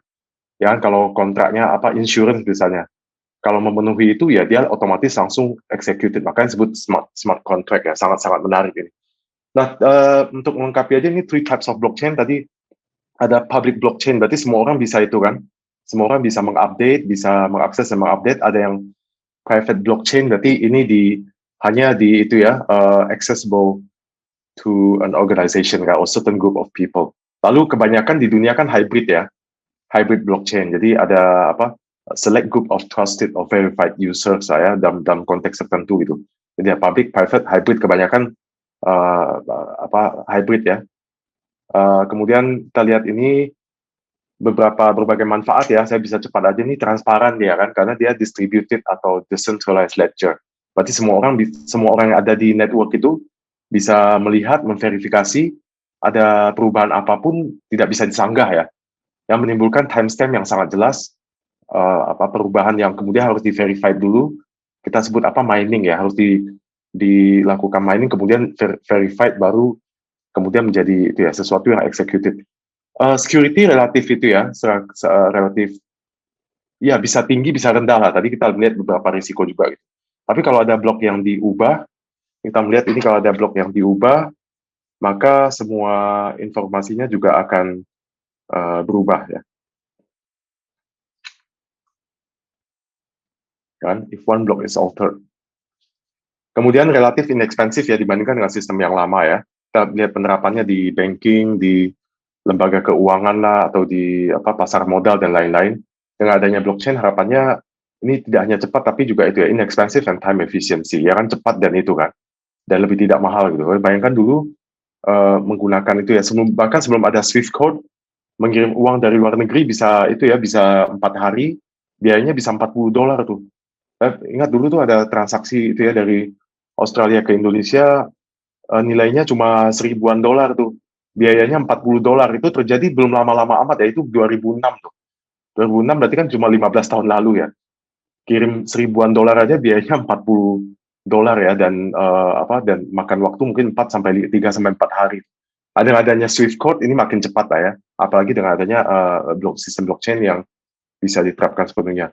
secure platform, itu ya, relatif secure, kemudian bisa menciptakan ini kan, pertumbuhan ekonomi yang lebih tinggi, karena sekarang pembeli, penjual, ya kan, demand and supply bisa ketemu, third party involvement-nya makin minimum ya, jadi kecepatan makin tinggi, transaksi dengan adanya smart contract tadi, dia bisa executed automatically kalau semua term sudah terpenuhi gitu ya, jadi better contributive economy, lebih cepat lah, ekonomi bisa tumbuh lebih cepat. Kemudian juga payment scam bisa dikurangi karena ada sekali lagi ada timestamp, ada tadi dijelaskan juga Mas Novi tadi, public key, ada private key gitu ya, jadi relatif lebih aman lah gitu ya, kecuali kalau itunya bocor ya, e-walletnya bocor apa boleh buat. Nah mungkin saya akan ini lanjut ke backbone-nya itu ya, tentang Bitcoin, karena ini mungkin itu ya, spesialisasi saya di bidang keuangan. Nah tadi dijelaskan juga Mas Rangga, ini kan dulunya kita punya gold system ya, kemudian kita punya semi gold system, akhirnya kita menggunakan fiat money kan. Fiat money berarti central bank mencetak uang tanpa jaminan apapun. Kalau dulu di gold system, berarti kan semua uang yang diterbitkan itu harus di backup dengan emas ya. Ya contohnya dulu misalnya 1 ounce of gold, ini ya, 1 pound harus di backup dengan 35 ounces of gold. Kemudian jadi semi gold ya, semi gold system berarti zaman setelah Perang Dunia II, kemudian ada Bretton Woods system, boleh di backup dengan emas atau di backup dengan US dollar. Nah, kemudian setelah itu kan bubar ya, tahun 70, tahun 71 bubar, jadilah fiat money system. Nah, fiat money tadi ini juga dijelaskan juga oleh Mas Rangga dan Mas Novi, ini kan fiat money berarti ada inilah risiko hyperinflation ya, penyalahgunaan oleh itu misalnya the government, karena itu ya mereka cetak uang supaya ini kan cepat membiayai pembangunan dan lain-lain. Jadi terjadi inflation dan lain-lain. Nah, ketidakpuasan ini lalu menimbulkan banyak sekali alternatif lain. Jadi kan kalau gold kan abadi ya, gold kan eternal, tapi gold itu physical gitu ya. Ya nggak? Nah, banyak kemudian timbul alat-alat lain kan, alat-alat non emas gitu. Tapi kebanyakan tuh physical ya. Dulunya misalnya kita sebutlah dulu zaman saya SMA tuh ada orang ini ya lagi ramai-ramai kartu NBA itu loh. Kartu NBA itu lumayan loh, ada yang $30, ada yang $100, ada yang bahkan ratusan ribu dolar dapat Michael Jordan special itu lah ya, bisa Apple Deck apa gitu. Jadi orang dulu udah menciptakan sebenarnya itu ya alat pembayaran lain ya. Cuma dulu physical kan, ada NBA cards. Kemudian belakangan ada batu aki nih, ya nggak? Batu aki kan juga ini kan bisa jadi medium pembayaran juga secara tidak langsung kalau punya nilai kan. Tapi physical. Nah kemudian timbul juga yang non physical. Ini teman-teman yang suka main game ya, misalnya sekarang saya main game lah, PUBG lah, atau ini ya, dulu mungkin ada Dota dan sebagainya. Saya beli tombak nih, harganya $5, saya beli sepatu $5 di game itu kan. Terus kalau avatar saya kan, figur saya naik gitu ya, main game gitu, tiba-tiba status saya naik, terus tombak saya sekarang bernilai $20, berarti kan ini kan terjadi ini ya, valuation-nya naik ya. Jadi tombak saya dulu saya beli 5, sekarang 20. Berarti saya bisa kan bayar orang pakai itu kan sebenarnya kan, pakai pecahan tombak atau ya, itu non physical lah, mulai ada timbul itu ya. Tapi tidak sistematis saja. Ya, beda dengan Bitcoin yang kemudian dia menjadi sangat itu ya, sistematis menjadi alternatifnya gold kan. Ya, jadi ada fiat money yang selalu ada ya di tiap negara, fiat money, paper and coin.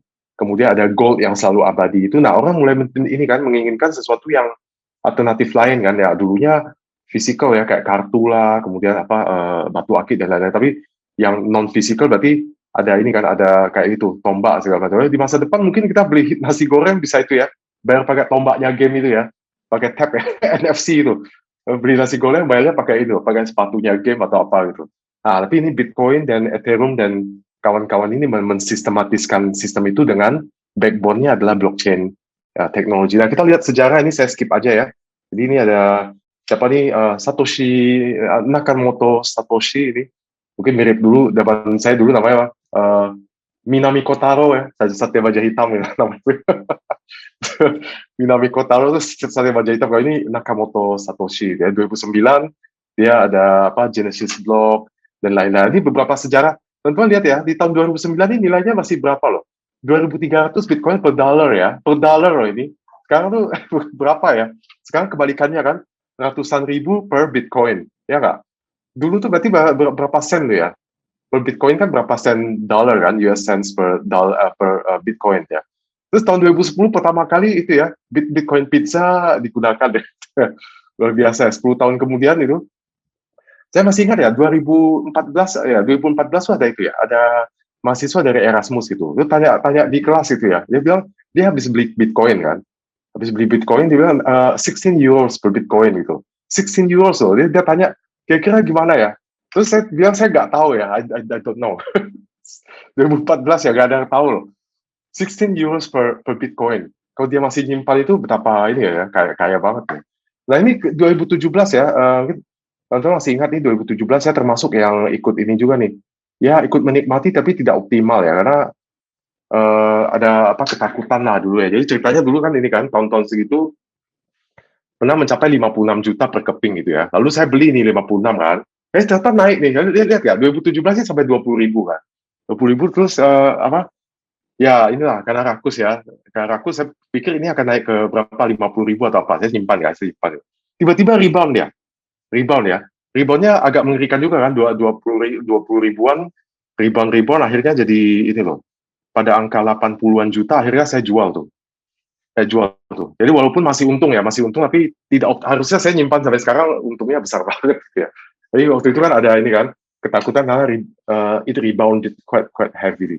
Jadi 20.000 mundur jadi sekitar 5.000 ya. Sempat mundur jadi 5.000 ya. Saya takut saya ini juga jual terlalu cepat lah, tapi ya mana ada yang tahu ya. Kenapa cryptocurrency? Jadi itu ya, fiat currency mungkin banyak yang tidak puas karena inflation jelas gitu, problem with commercial bank juga ya, dan somehow fiat money gitu. Jadi ada kemungkinan jadi ini kan makin lama the worth of the money declines ya kan, karena fiat money ya, terjadi inflation lah, terjadi berbagai political problem dan lain-lain. Ini saya perlihatkan contoh lah, saya skip aja ya. Commercial bank juga ini ada penyalahgunaan lah, misalnya BLBI lah, kemudian financial crisis ya kan, kemudian kasus Century dan lain-lain. Too much hassle just to create a bank account. Jadi inilah ya, masih banyak yang misalnya pengetahuannya ya, literasinya, kemudian financial involvement-nya tuh masih rendah di berbagai daerah gitu, karena malas untuk punya bank account dan lain-lain. Slow and expensive juga kan, transaction cost terasa ya kalau nilainya kecil dan privacy issue. Nah ini kan kita lihat ini ada ini alternatif yang selalu dipikirkan. Makanya saya bilang sebenarnya sejak dulu tuh orang memikirkan alternatif fiat money itu apa aja. Makanya dulu kalau gold kan abadi gitu ya, tapi banyak alat lain yang kemudian menjadi alternatif gitu ya, yang physical maupun yang non physical. Nah kemudian ini timbul sesuatu yang lebih sistematis ya, Bitcoin dan kawan-kawan ini. Mereka memimpikan apa nih? Money that cannot lose value because of inflation. Kemudian yang decentralized and itu ya, dan trustworthy ya. Kemudian yang open, anyone could participate. Kemudian juga borderless ya kan, fast and cheap. Kemudian yang secure, immutable ya. Kalau ada yang mengganti, ada timestamp-nya ya, tidak bisa ini ya, tidak bisa mengelak gitu, nggak bisa mengelak kan, ini nggak bisa dibantah lah gitu ya. Censorship resistant dan juga privacy-nya tinggi ya kan. Blockchain teknologi ya, ini mungkin saya ini men-summarize apa yang sudah disampaikan Mas Rangga dan ini Mas Novi tadi. Ini kan ada beberapa ini kan tahapan ya, ada hash, block, kemudian mining, chain block, wallet, transaction, and nodes gitu ya. Kita lihat ini kira-kira gini lah ya, kejadiannya ini ada dua ini ya. Jadi misalnya ini kan orang ini mau kirim uang ke Bob ya nggak? Berarti dia perlu ini kan, perlu key-nya si Bob, bayar lah ya. Jadi kayak saya bilang kan banyak alternatif lain yang menggunakan misalnya databases yang serupa ya. Jadi orang udah memikirkan pakai PayPal misalnya. Udah lama ada kan PayPal, tapi kan pakai ini masih pakai fiat money kan. PayPal kemudian pembayaran lain lah sekarang banyak banget lah ya, dengan automatic transaction segala macam ya, baik ke dalam maupun luar negeri ya. Wire system seperti MoneyGrams, ya, kemudian Western Union dan lain-lain. Itu kan sebenarnya menggunakan itu ya, sebuah impian yang sama, tapi mereka masih menggunakan fiat money. Nah, blockchain ini backbone, kemudian menjadi backbone bagi Bitcoin dan kawan-kawan, karena sekalian mereka menggunakan ini kan currency yang mereka mereka ciptakan sendiri gitu ya, sistem yang diciptakan sendiri di luar itu. Nah, mau kirim duit ke Bob, dia tahu private key-nya. Nah, transaction request kemudian akan ini kan, istilahnya broadcasted ke inilah ya, ke berbagai ini kan pihak yang bisa terlibat gitu. Jadi kalau dia public blockchain berarti semua orang bisa lihat. Kalau private blockchain berarti hanya grup itu yang bisa lihat. Kalau hybrid berarti ini ya, grup itu plus beberapa trusted atau verified users bisa ikut mengakses juga. Nah, kemudian mulailah ini ya, orang-orang di dalam network itu akan melakukan mining nih. Ya nggak? Mining menyelesaikan compute mathematical problems. Nah, ini kan membutuhkan ini kan, kualitas inilah ya, desktop yang lumayan ya, dan makan listrik lumayan tuh.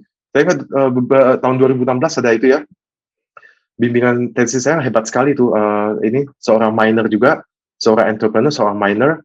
Tapi dulu itu ya, dulu masih numpang orang tua tuh. Dia suatu hari ibunya itu ya, mulai mencurigai aktivitas dia itu ya, karena biaya listriknya naik 3 kali lipat gitu. Jadi kan semua seperti biasa kan, tapi kok listrik naik 3 kali lipat. Akhirnya ibunya menyelidiki dan ya, mendapat tahu kalau ini ya, kalau lagi mining gitu. Ya akhirnya itu lah ketahuan dan dia harus bayar listrik lah intinya gitu ya. Jadi mining membutuhkan ini. Kenapa itu ya, para miner berminat karena dapat fee kan? Ya nggak, selain dia mining untuk mendapatkan kepingan-kepingan itu kan, ada kemungkinan si Alice ini juga memberikan fee tuh pada miner yang berhasil duluan gitu. Maka cepet-cepetan kan, siapa yang ininya lebih powerful, otomatis inilah ya, karena dia powerful sekali, desktopnya dia cepat depreciated. Mungkin 2 tahun udah harus ganti, 2 tahun ganti. Tapi kenapa mereka mau menjadi miner? Karena insentifnya adalah mendapatkan entah itu uang ya, fee, uang maupun mendapatkan kepingan inilah, Bitcoin atau altcoin yang once the answer is verified, maka ini itu ya, ada yang approve, ada miner atau miners yang approve, kemudian itu akan ditambahkan ke dalam blok itu kan, blok transaksi itu. Bob akan menerima duitnya tentunya. Nah ini sama lah ya, ininya sama, intinya sama. Nah berarti kita lihat misalnya contoh ya.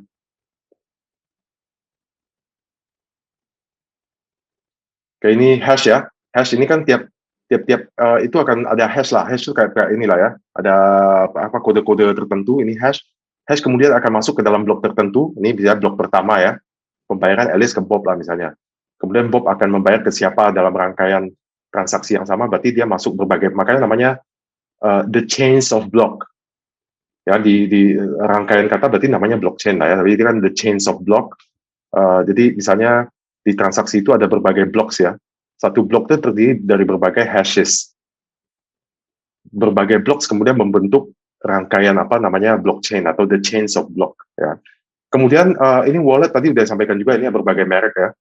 Ada hardware, ada online itu ya, ada web wallet. Kalau hardware berarti kita menyimpan wallet di hardware ya. Berarti pertama mungkin itu ya, lebih aman dari pembajakan gitu. Tapi kalau kita kehilangan ya sama aja kayak hard disk kita hilang kan. Berarti duit kita juga melayang tuh. Tapi kalau kita simpan di web, kalau cuma satu keping mungkin itu ya agak aman lah. Dulu saya cuma nyimpan di web aja, karena saya cuma coba beli satu keping kan dulu kan.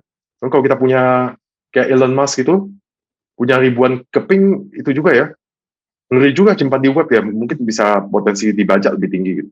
Maka harus pakai hardware wallet. Tapi kalau hardware walletnya dicolong orang, berarti duit kita juga melayang lah ya, sama aja namanya juga kayak dompet kan. Ya, jadi ada wallet. Nah ini tadi contoh ini ya, ini contoh transaksi beneran, ini public dan private key. Jadi kita punya public key, punya private key. Baik, kita mau kirim duit nih, $20, beli apalah, beli buku. Atau ini novelnya Mas Rangga dibeli oleh distributor tertentu ya, karena dia smart contract, begitu terms-nya disepakati, otomatis duit masuk kan, duit masuk ke Mas Rangga, duit masuk. Nah ini ada, berarti kita mereka harus tahu kan ini private key untuk pengiriman itu ya ke Mas Rangga gitu ya.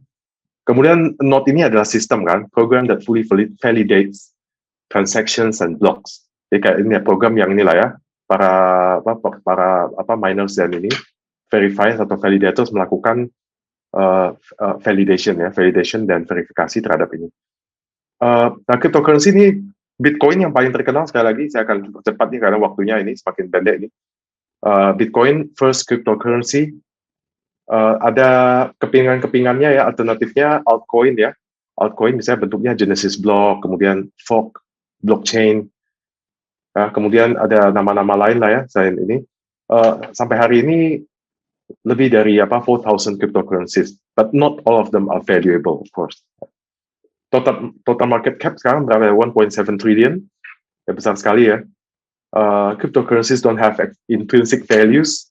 Ada benarnya ya, ini sebenarnya fiat money dalam bentuk lain ya, dalam bentuk teknologi gitu. Tidak ada yang menjamin, tidak ada itu. Cuma Bitcoin the first lah ya, 21 million supply limit ya, seperti tadi dijelaskan juga ya. Ini termasuk yang sangat cepat, ini hash rate-nya tinggi sekali, 26 million pH per second. Ini ya, market cap hingga saat ini $645 billion ya kan ini ya. Kemudian ada Ethereum tadi, kemudian Ethereum ini no supply limit ya, no supply limitation, market cap-nya relatif lebih kecil. Kemudian ada Litecoin, ada Monero, ada Putin Coin ya, besok ada Novi Coin atau Rangga Coin. Kita tinggal buatlah, tinggal siapa yang percayanya kan. Ini kan ini ya, the business of trust gitu ya. Ya kalau percaya ya ini, ya bisa aja gitu ya. Future inilah ya, berbagai hal ini kita lihat Bitcoin, Ethereum, SIA, Steam, Golem dan lain-lain ini. Kemudian ini berbagai isu ya, isu tentang risiko, volatility and fluctuation, kemudian cyber theft ya kan, kemudian possible fraud pasti ya, namanya juga ini kan penggunaan teknologi gitu. Kemudian unclear regulatory environment, ini benar ya, karena kita lihat banyak negara yang belum jelas. Kemudian relies heavily on digital proof and no physical collateral. Jadi kayak fiat money dalam bentuk teknologi lah ya. Lalu kita lihat ini berbagai ini ya limitation yang lain, misalnya penggunaannya mungkin masih terbatas ya. Kemudian Bitcoin market bisa volatile terutama kalau ada krisis kan. Seperti kemarin tuh Elon Musk tiba-tiba pakai banyak, angkanya naik kan. Elon Musk tiba-tiba marah-marah sama Bitcoin, harganya langsung drop ya. Ya itu ya, volatility-nya relatif tinggi gitu. Karena ini kan sebenarnya kan itu kan, ya namanya uang kan sebenarnya alat pembayaran ya, bukan alat investasi sepenuhnya kan. Tapi ini kan legal statusnya ambiguous ya. Kita lihat ini berbagai negara pada nggak jelas nih. Misalnya negara tetangga kita Singapura mengizinkan ini jadi dua-duanya, mengizinkan ini sebagai means of payment termasuk juga sebagai commodity atau ini ya investment class. Indonesia berarti tidak mengakui ini sebagai the means of payment. Tidak diakui sebagai means of payment. Tapi kalau orang mau investasi, menjadikan ini sebagai investment class, ya terserah. Itu adalah risiko tanggung sendiri lah intinya ya. Risiko tanggung sendiri gitu. Tapi bukan means of payment. Ada negara seperti ini, Australia. Australia berarti memperlakukan cryptocurrency sebagai means of payment juga. Dia perlakuan sebagai currency dan juga investment class. European Union hanya memperlakukan ini sebagai sebagai commodity, berarti sebagai investment class saja. Bukan sebagai official means of payment. Jadi berbagai negara ini makanya legal status itu ya tidak jelas ya. Ya. Application ini ya financial services, saya cepat aja 1 menit aja. Cross border transactions, smart bonds tadi ya. Karena ada smart payment atau smart contract yang bisa ini. Point of sale ya, beli barang ya. Nah, sekarang yang sudah terjadi kan NFC kan masih pakai fiat money kan. Kalau kita ke Korea bahkan ekstrim sekali ya. Kalau Amerika kan Amerika kita mau bayar pakai cash diterima ya. Kita mau bayar pakai kartu ya, debit atau kredit diterima. Kita mau pakai NFC yang tap ya, sistem tap diterima juga. Jadi apa aja boleh. Tapi di Korea itu ya, bukan hanya cashless society, tapi cardless ya. Korea termasuk yang ekstrim banget ya, cardless. Saya ingat tuh ini ya, tahun 2019 kan ini kan, sebelum pandemik saya masih sempat ini ke situ ya, saya makan di restoran gitu ya. Depan saya semua cepat sekali tuh, ini ya. Datang bayar kan. Saya nggak bawa mie ya, bawa ramion terus ini langsung tap langsung pergi kan. Ada yang depan saya nasi goreng langsung tap langsung pergi. Nah ya maksudnya ini ya, kalau saya nggak bicara atau apa kan mungkin itu ya mereka kira ini orang Korea lah ya, mirip-mirip Hyun Bin Song Joong Ki apa ya, waktu saya keluarkan cash saya ketahuan ya, ini Cina dari mana nih ya. Ya ini ketahuan pegang cash ya pasti bukan orang Korea kan. Karena Korea pasti tap ya, tap pergi gitu. Begitu saya datang, saya keluarin cash, harus kembali lagi. Jadi saya lihat muka kasirnya agak masam-masam dikit ya, kurang aja, buang waktu ya. Jadi udah bayar perlu kembalian lagi kan. Itu jadi termasuk ya. Tapi kan masih fiat money kan itu kan. Nah di kemudian hari jelas ini akan menjadi inilah ya, akan banyak menggunakan tadi itu kan, Bitcoin, Ethereum dan kawan-kawan. Cross border transaction, lending and borrowing, jadi lebih cepat kan. Informasi, misalnya kita bicara apa tuh clearing and settlement, kemudian credit rating ya. Ini saya cepat aja nih. Credit rating juga kan, sampai sekarang kita nggak punya, paling cuma ada ini aja list di ini ya, Bank Indonesia gitu. Istilahnya itulah credit rating atau background check ya. Nggak ada kan transaksi kita di masa lalu, nggak ada yang menyimpan dengan itu loh ya. Seperti di Amerika ada FICO score. Kita di Indonesia misalnya belum ada. Kalau dengan adanya sistem ini, ada blockchain ini, seperti yang dijelaskan Mas Raga, Mas Sofi tadi, enak sekali tuh. Kita lihat Rocky datang pinjam duit ya, saya ini kan financial institution, Rocky datang mau pinjam 100 miliar. Saya tinggal lihat aja kan, saya punya ini, saya minta ini informasi dari Rocky, saya lihat di blockchain-nya, oh dulu dia transaksi ini ya, dia punya proyek ini, dia ketepatan bayarnya bagus ya, semua verified, nggak bisa dibantah kan itu kan. Nah cepat sekali kan, kalau Rocky besok saya udah bisa cairin duitnya, saya nggak perlu sekarang tiba-tiba saya harus mata-matai Rocky ya, rumahnya di mana, terus saya harus lihat apa Facebook dia dulu ini nggak nih, oh ternyata dulu pacar di mana-mana ya, segala macam. Nggak perlu karena ada ini kan, ada blockchain ini ya, jelas banget. Jadi settlement jelas, background check gampang ya, nggak, credit scoring juga gampang ya kan. Ya banking juga sama lah, trade finance ya, ekspor impor, kalau cross border. Saya kira inilah untuk ini saya kembalikan ke Mas Rocky karena pasti banyak yang ini ya, pertanyaan buat ini teman-teman semua juga. Terima kasih. Baik, terima kasih Pak Edi. Ini animo dari para penanya sangat tinggi. Thank you. Ini kita mulai dari mana ya enaknya ya? Mungkin dari atas ya. Nanti beberapa pertanyaan akan kami jawab lewat teks. Terima kasih Pak Novi sudah menjawab juga. Kita akan masuk ke sesi tanya jawab sekarang. Sekali lagi silahkan type ya. Nanti kita akan beri kesempatan untuk menyampaikan secara live itu. Mungkin dari atas dulu ya. Ini ada dari Ignatius Haryono. Saya akan beri kesempatan untuk menyampaikan secara live. Baik, terima kasih. Selamat siang, selamat pagi. Apakah suara saya bisa didengar? Ya, masuk. Silakan. Oh ya, baik. Saya Aryono dari Prodi Akuntansi Sanata Dharma. Jadi memang kebetulan saya juga sedang mendalami Bitcoin ini karena bidang riset saya itu sistem informasi akuntansi. Nah, tadi yang saya tanyakan di Q&A adalah bahwa Bitcoin itu kan blockchain, kripto itu juga mulai merambah ke dunia olahraga, dunia lain selain bisnis lah. Atau juga mungkin sekarang dunia olahraga udah jadi bisnis juga. Ya seperti di Euro kemarin ada perusahaan Bitcoin yang kemudian jadi sponsor, kemudian di Formula 1 juga ada. Nah, pertanyaan saya tadi adalah bagaimana kira-kira nanti peluang Bitcoin ini atau blockchain ini untuk di Indonesia? Itu yang pertama. Kemudian yang kedua tadi yang saya tuliskan juga sekalian, investasi Bitcoin seperti Dogecoin dan lain sebagainya itu mulai marak. Nah, apakah ini hanya sekedar hype saja seperti yang tadi sempat dibahas, atau mungkin akan sustain untuk periode yang jangka panjang? Terima kasih. Baik, terima kasih Mas Haryono. Monggo kepada narasumber. Siapa duluan?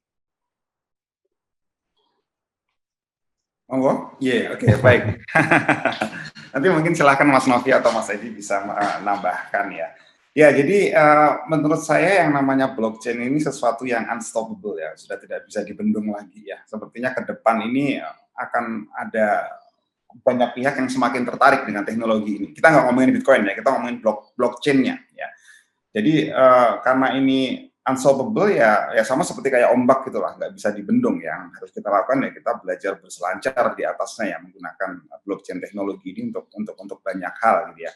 Nah, kalau yang ditanyakan terkait dengan cryptocurrency-nya, terkait dengan mungkin Bitcoin-nya ya saya rasa juga tadi saya sudah sampaikan ya, saya lebih tertarik untuk membahas ini sebagai teknologinya ya. Jadi kalaupun Bitcoin jangan dilihat sebagai currency. Memang ya dia memiliki beberapa sifat yang sama dengan uang ya, bisa menyimpan nilai, bisa dipakai untuk alat pembayaran juga ya. Cuma ada satu kelemahan yang tidak bisa kita pungkiri dengan cryptocurrency dan Bitcoin ini, yaitu volatility-nya ya. Tadi ada pertanyaan juga terkait dengan Doge ini ya. Nggak mungkin ya yang namanya alat pembayaran yang dipakai untuk currency itu kan sangat nggak stabil ya. Dan apalagi ini hanya bergantung dari tweet seseorang gitu ya. Misalkan kita mau beli sesuatu ya pakai Bitcoin atau pakai Doge ini ya, mau beli bakso terus kemudian tukang baksonya bilang maaf ini sudah nggak berlaku lagi, harganya sudah naik beda karena kemarin baru aja Atta Halilintar nge-tweet sesuatu, nggak bisa seperti itu ya. Jadi ini sangat nggak stabil sekali ya untuk dijadikan sebagai currency. Itulah sebabnya kita bicaranya crypto aset saja, jangan cryptocurrency, karena kita lebih melihat ini sebagai komoditi yang mungkin bisa diperdagangkan gitu ya, tapi tidak sebagai currency ya. Karena kalau melihat efek currency-nya ini sangat sangat kontroversial ya. Nah, terutama juga tadi nih yang ditanyakan Mas Ignatius terkait dengan Doge ini juga menurut saya ini juga sesuatu yang konyol ya. Kalau Bitcoin itu kan masih lumayan lah, jumlahnya dibatasi, tapi Doge sendiri itu kan unlimited ya, jadi hati-hati ya, seperti kayak Doge ini ya. Bahkan Elon Musk kan sempat bikin joke ya, Doge ini kalau dibalik itu kan e-god, electronic god maksudnya ya. Bahkan ini ada perusahaan yang aktif mempromosikan ini ya. Ini saya rasa juga harus kita lihat dengan penuh kehati-hatian ya, jangan sampai kita terbuai ya dengan hal-hal yang seperti ini. Jadi kalau mau berinvestasi di crypto aset ya, saya tetap akan menyarankan juga pelajari fundamentalnya ya. Ada project apa di balik koin itu ya. Nah, ini yang mungkin lebih menarik ya untuk kemudian dikaji gitu ya. Mungkin Mas Novi atau Mas Edi bisa menambahkan?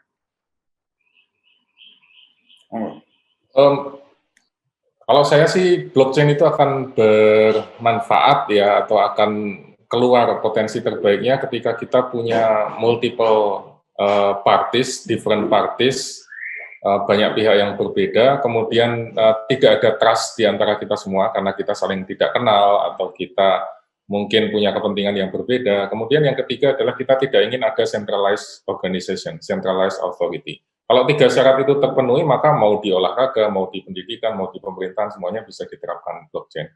Itu aja sih kalau dari saya. Ya, setuju sekali. Saya kira itu ya. Ini ya tidak bisa dihindari. Setuju dengan Mas Rangga tuh, karena semua bidang kehidupan pada akhirnya akan menggunakan blockchain teknologi ya kan. Yang paling awal mungkin kita lihat di financial institution, kemudian itu termasuk banking, insurance, kemudian capital market, mutual fund, ya kan, pension fund, inilah ya, financial institution. Kemudian juga healthcare, jelas ya, healthcare ini blockchain, kesehatan ya, rumah sakit lah, kemudian pasien segala macam. Jadi yang sebenarnya kan sedikit banyak kan orang sudah melakukan itu kan dengan database. Misalnya kalau di perusahaan mungkin kita punya SAP. Di rumah sakit mereka punya sistem akuntansi, sistem informasi rumah sakit. Ya nggak, semua sebenarnya sudah melakukan, tapi skalanya itu kan, skalanya belum belum global atau belum belum komprehensif lah gitu. Masih segmented, kemudian by organization gitu. Nah, dengan adanya blockchain ini semua akan menjadi decentralized, tapi komprehensif gitu kan, menjadi public public blockchain atau menjadi hybrid blockchain. Tapi sebut juga dunia olahraga, jelas ya, dunia olahraga kita akan menghindari berbagai macam penyalahgunaan itu ya, kontrak ya. Kemudian juga mungkin di dunia olahraga banyak yang berkait dengan betting atau gambling lah ya. Gambling atau kan sekarang banyak banget ini kan perusahaan-perusahaan yang mungkin illegal gambling atau apa. Dengan adanya blockchain nanti kelihatan tuh. Kayak ini ya di dunia, ini ya. Besok Italia lawan Italia lawan Belgia. Italia kasih 1/4 bola. Plus atas berapa, plus bawah berapa. Dengan adanya blockchain semua orang bisa melihat kayak capital market itu. Nggak bisa dibantah ya. Ini ada bandar yang mencoba itu ya, menipu ya. Nipu-nipu kita kasih terms yang berbeda dengan itu loh, dengan the world terms gitu. Dapat inilah arbitrage dan segala macam. Kemudian voting juga kan, voting ya. Pemilihan itu kan, voting apapun lah ya, vote pilkada lah, pemilihan itu semua ini kan bisa dengan blockchain akan sangat membantu tuh, education jelas ya. Ya, dia semua bidang kehidupan lah ya, bidang kehidupannya. Tadi yang isu itu aja, isu kalau Bitcoin kan itu adalah sebuah paket itu ya, paket means of payment yang menyertai sistem blockchain kan. Jadi backbone-nya kan blockchain tuh. Jadi yang sudah dilakukan banyak orang sekarang adalah sistem yang menyerupai sebuah databases ya, menyerupai databases blockchain dalam artian mini lah atau private blockchain, tapi masih fiat money ya kan, atau bentuk pembayaran itu aja. Jadi pada akhirnya semua orang akan menggunakan ini lah intinya di berbagai bidang. Dan lebih banyak sisi positifnya lah ya. Namanya sebuah teknologi atau sistem kan pasti itu ya, ada negatifnya, ada positifnya. Nah, blockchain ini menurut kita lebih banyak positifnya lah, sehingga research juga semakin ini kan. Nah, saya setuju juga dengan ini Mas Oki, Mas Angga tadi, memang sudah saatnya UGM ini punya ini ya, punya bidang studi khusus nih, entah itu program studi atau pusat kajian ya, bidang ini digital technology gitu ya, termasuk dalamnya adalah blockchain, karena ini sesuatu yang bukan lagi competitive advantage, tapi suatu keharusan ya. Bukan competitive advantage, kalau kita punya itu bukan competitive advantage loh. Kucing aja lama-lama tahu blockchain loh. Aku tuh jangan-jangan udah tahu ya. Kita kayak kucing di jalan punya Ethereum nggak? Jangan-jangan punya ya. Ya, jadi bukan competitive advantage lagi, tapi suatu keharusan ya. Terima kasih Mas Rocky. Oke, terima kasih Pak Edi. Kita langsung nih berikutnya dari Pak Sahid. Ada pertanyaan, saya akan memberikan kesempatan Pak Sahid untuk menyampaikan langsung saja. Sebentar, saya allow talk dulu. Monggo Pak Sahid. Oke, terima kasih ya. Saya menyoroti masalah ini ya, kondisi di negara berkembang ya, di mana saya yakin banyak konsumen awam ya yang barangkali tidak menguasai ataupun tidak memiliki akses teknologi. Nah, sehingga misalkan dia melakukan investasi pada mata uang kripto ataupun aset kripto, nah itu yang saya pikirkan bagaimana pelindungan yang bisa dilakukan pada konsumen tersebut. Apakah itu bisa dilakukan oleh sistem blockchain itu sendiri secara autonomous atau memang juga perlu intervensi pemerintah yang mungkin juga tidak mudah karena ini kan sistem yang mandiri. Demikian tanya saya. Terima kasih.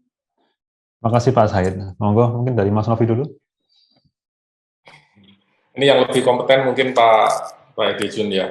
Oke. Kalau dari saya, blockchain itu, teknologi blockchain, distributed ledger technology itu mendorong perubahan paradigma. Yang pertama adalah bahwa kalau dulu ada central organization yang mengatur, menjadi pamong, menjadi induk, menjadi ibu bagi segala aktivitas yang ada di dalamnya, sekarang semua itu menjadi autonomous tadi yang disampaikan oleh Pak Sahid. Kemudian sifatnya bukan lagi centralized regulation, tapi peer regulation dan self-regulation yang dititipkan dalam algoritma. Jadi kalau misalnya kita berempat, berlima ini membuat satu blockchain, kemudian salah satu dari kita mau one prestasi begitu atau melakukan malpraktik, ya nanti akan dihukum by system dengan misalnya dananya dikurangi atau dikenakan bunga, penalti, dan seterusnya. Jadi perubahan paradigma yang pertama ada di sana, dari centralized regulation ke deregulation atau self-regulation yang dititipkan ke dalam algoritma blockchain. Kemudian yang kedua, perubahan paradigmanya adalah bahwa dulu induk atau centralized organization itu mungkin bisa menjadi pamong, menjadi pelindung, bisa menjadi ibu bagi anggota yang ada di dalamnya. Kalau sekarang kita harus rely on diri kita sendiri gitu.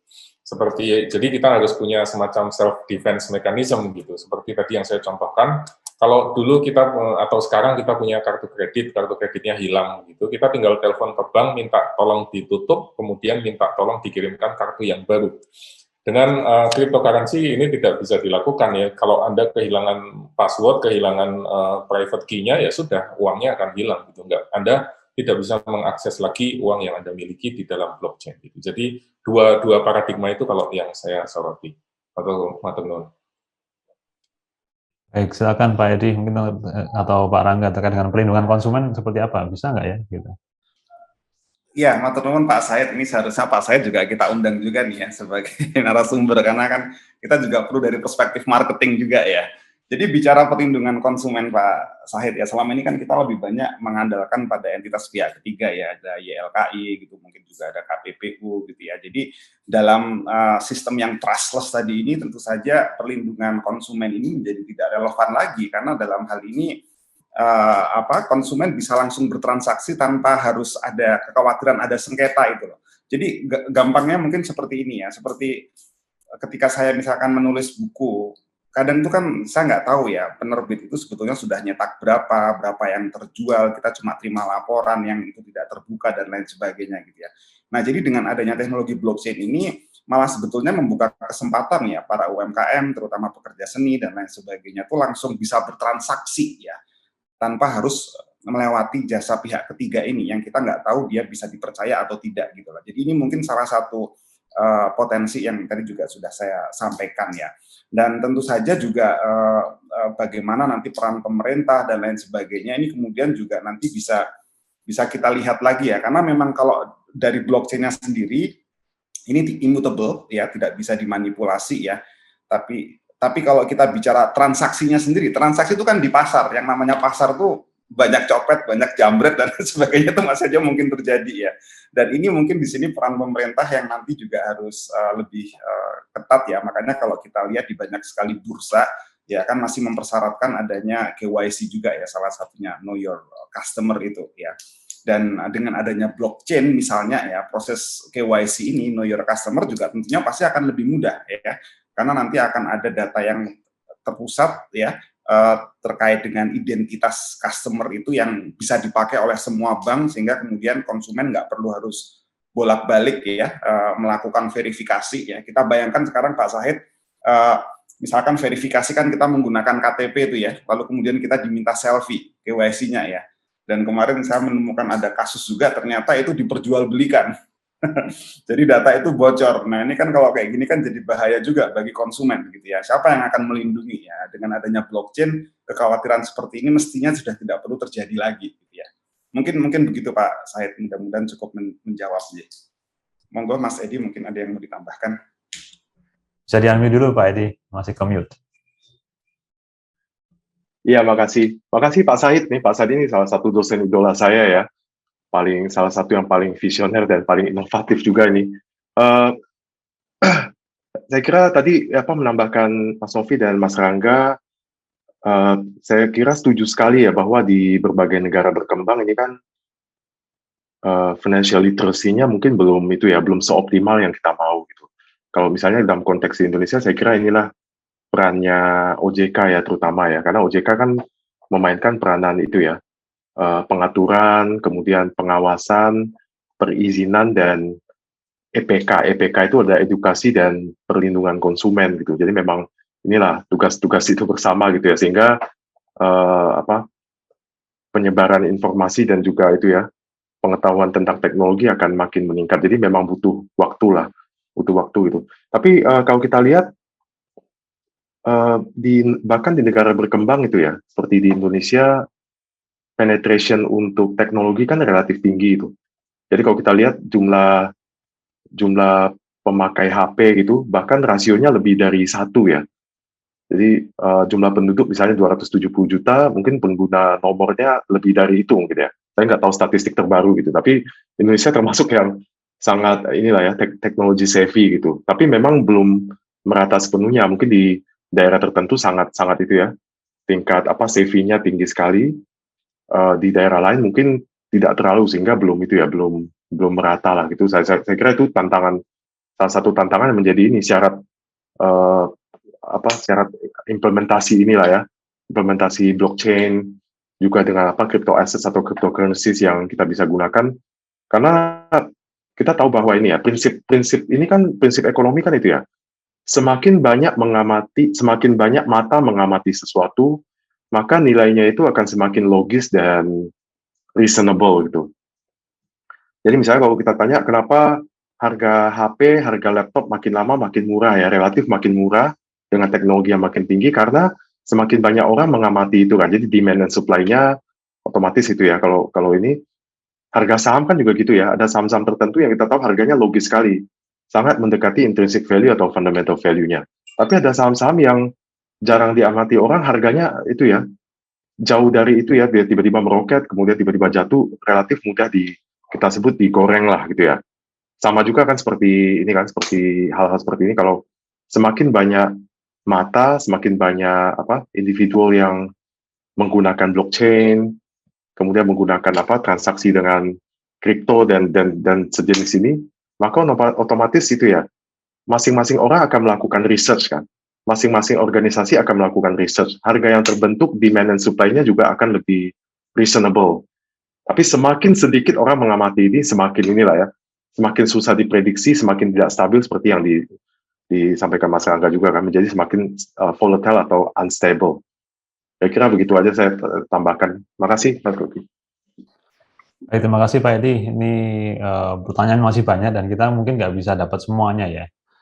Ini mungkin akan sebagian pertanyaan akan kita alihkan lewat grup saja. Saya sudah copy paste pertanyaannya.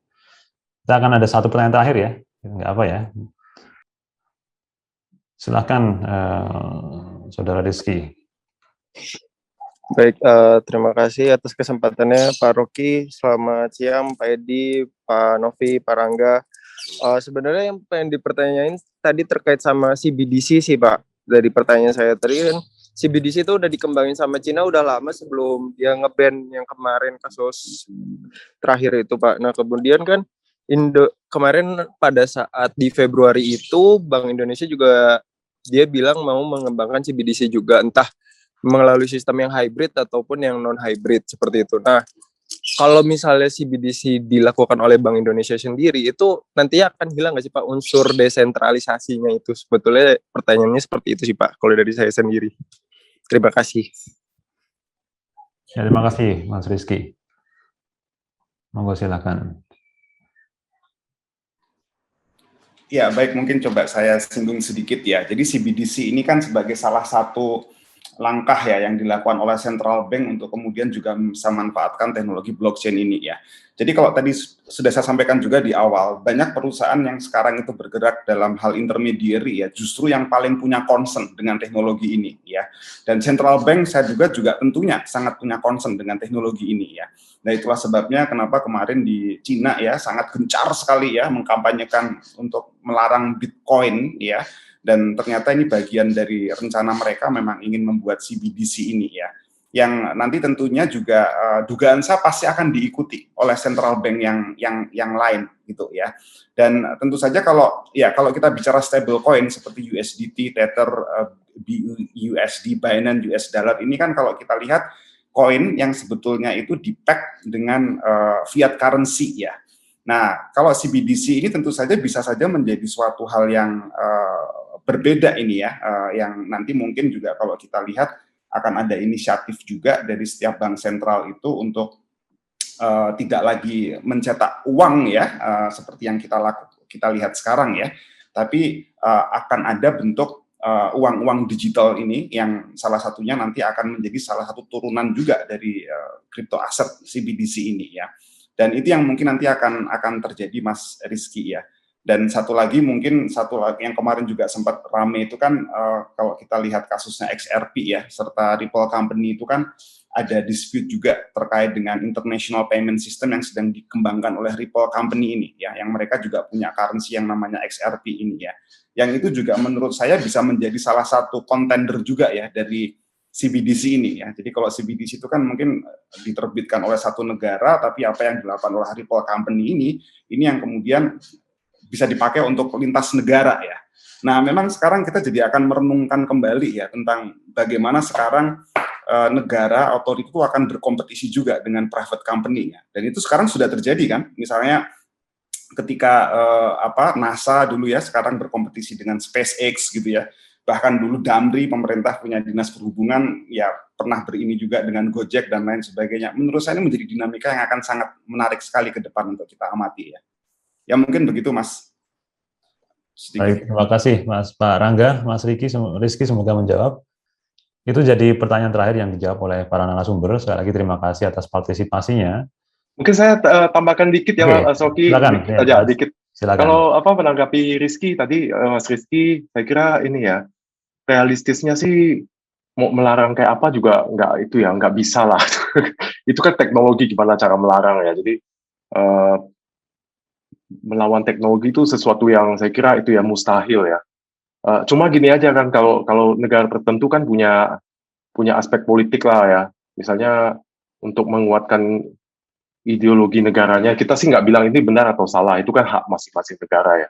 Jadi melawan teknologi saya nggak kebayang ya gimana cara kita mau blok juga di negara tertentu. Facebook dilarang, lalu dia punya sendiri namanya X lah ya, kita nggak sebut, paham lah maksud saya. Lalu WhatsApp dilarang, dia bikin sendiri atau apa.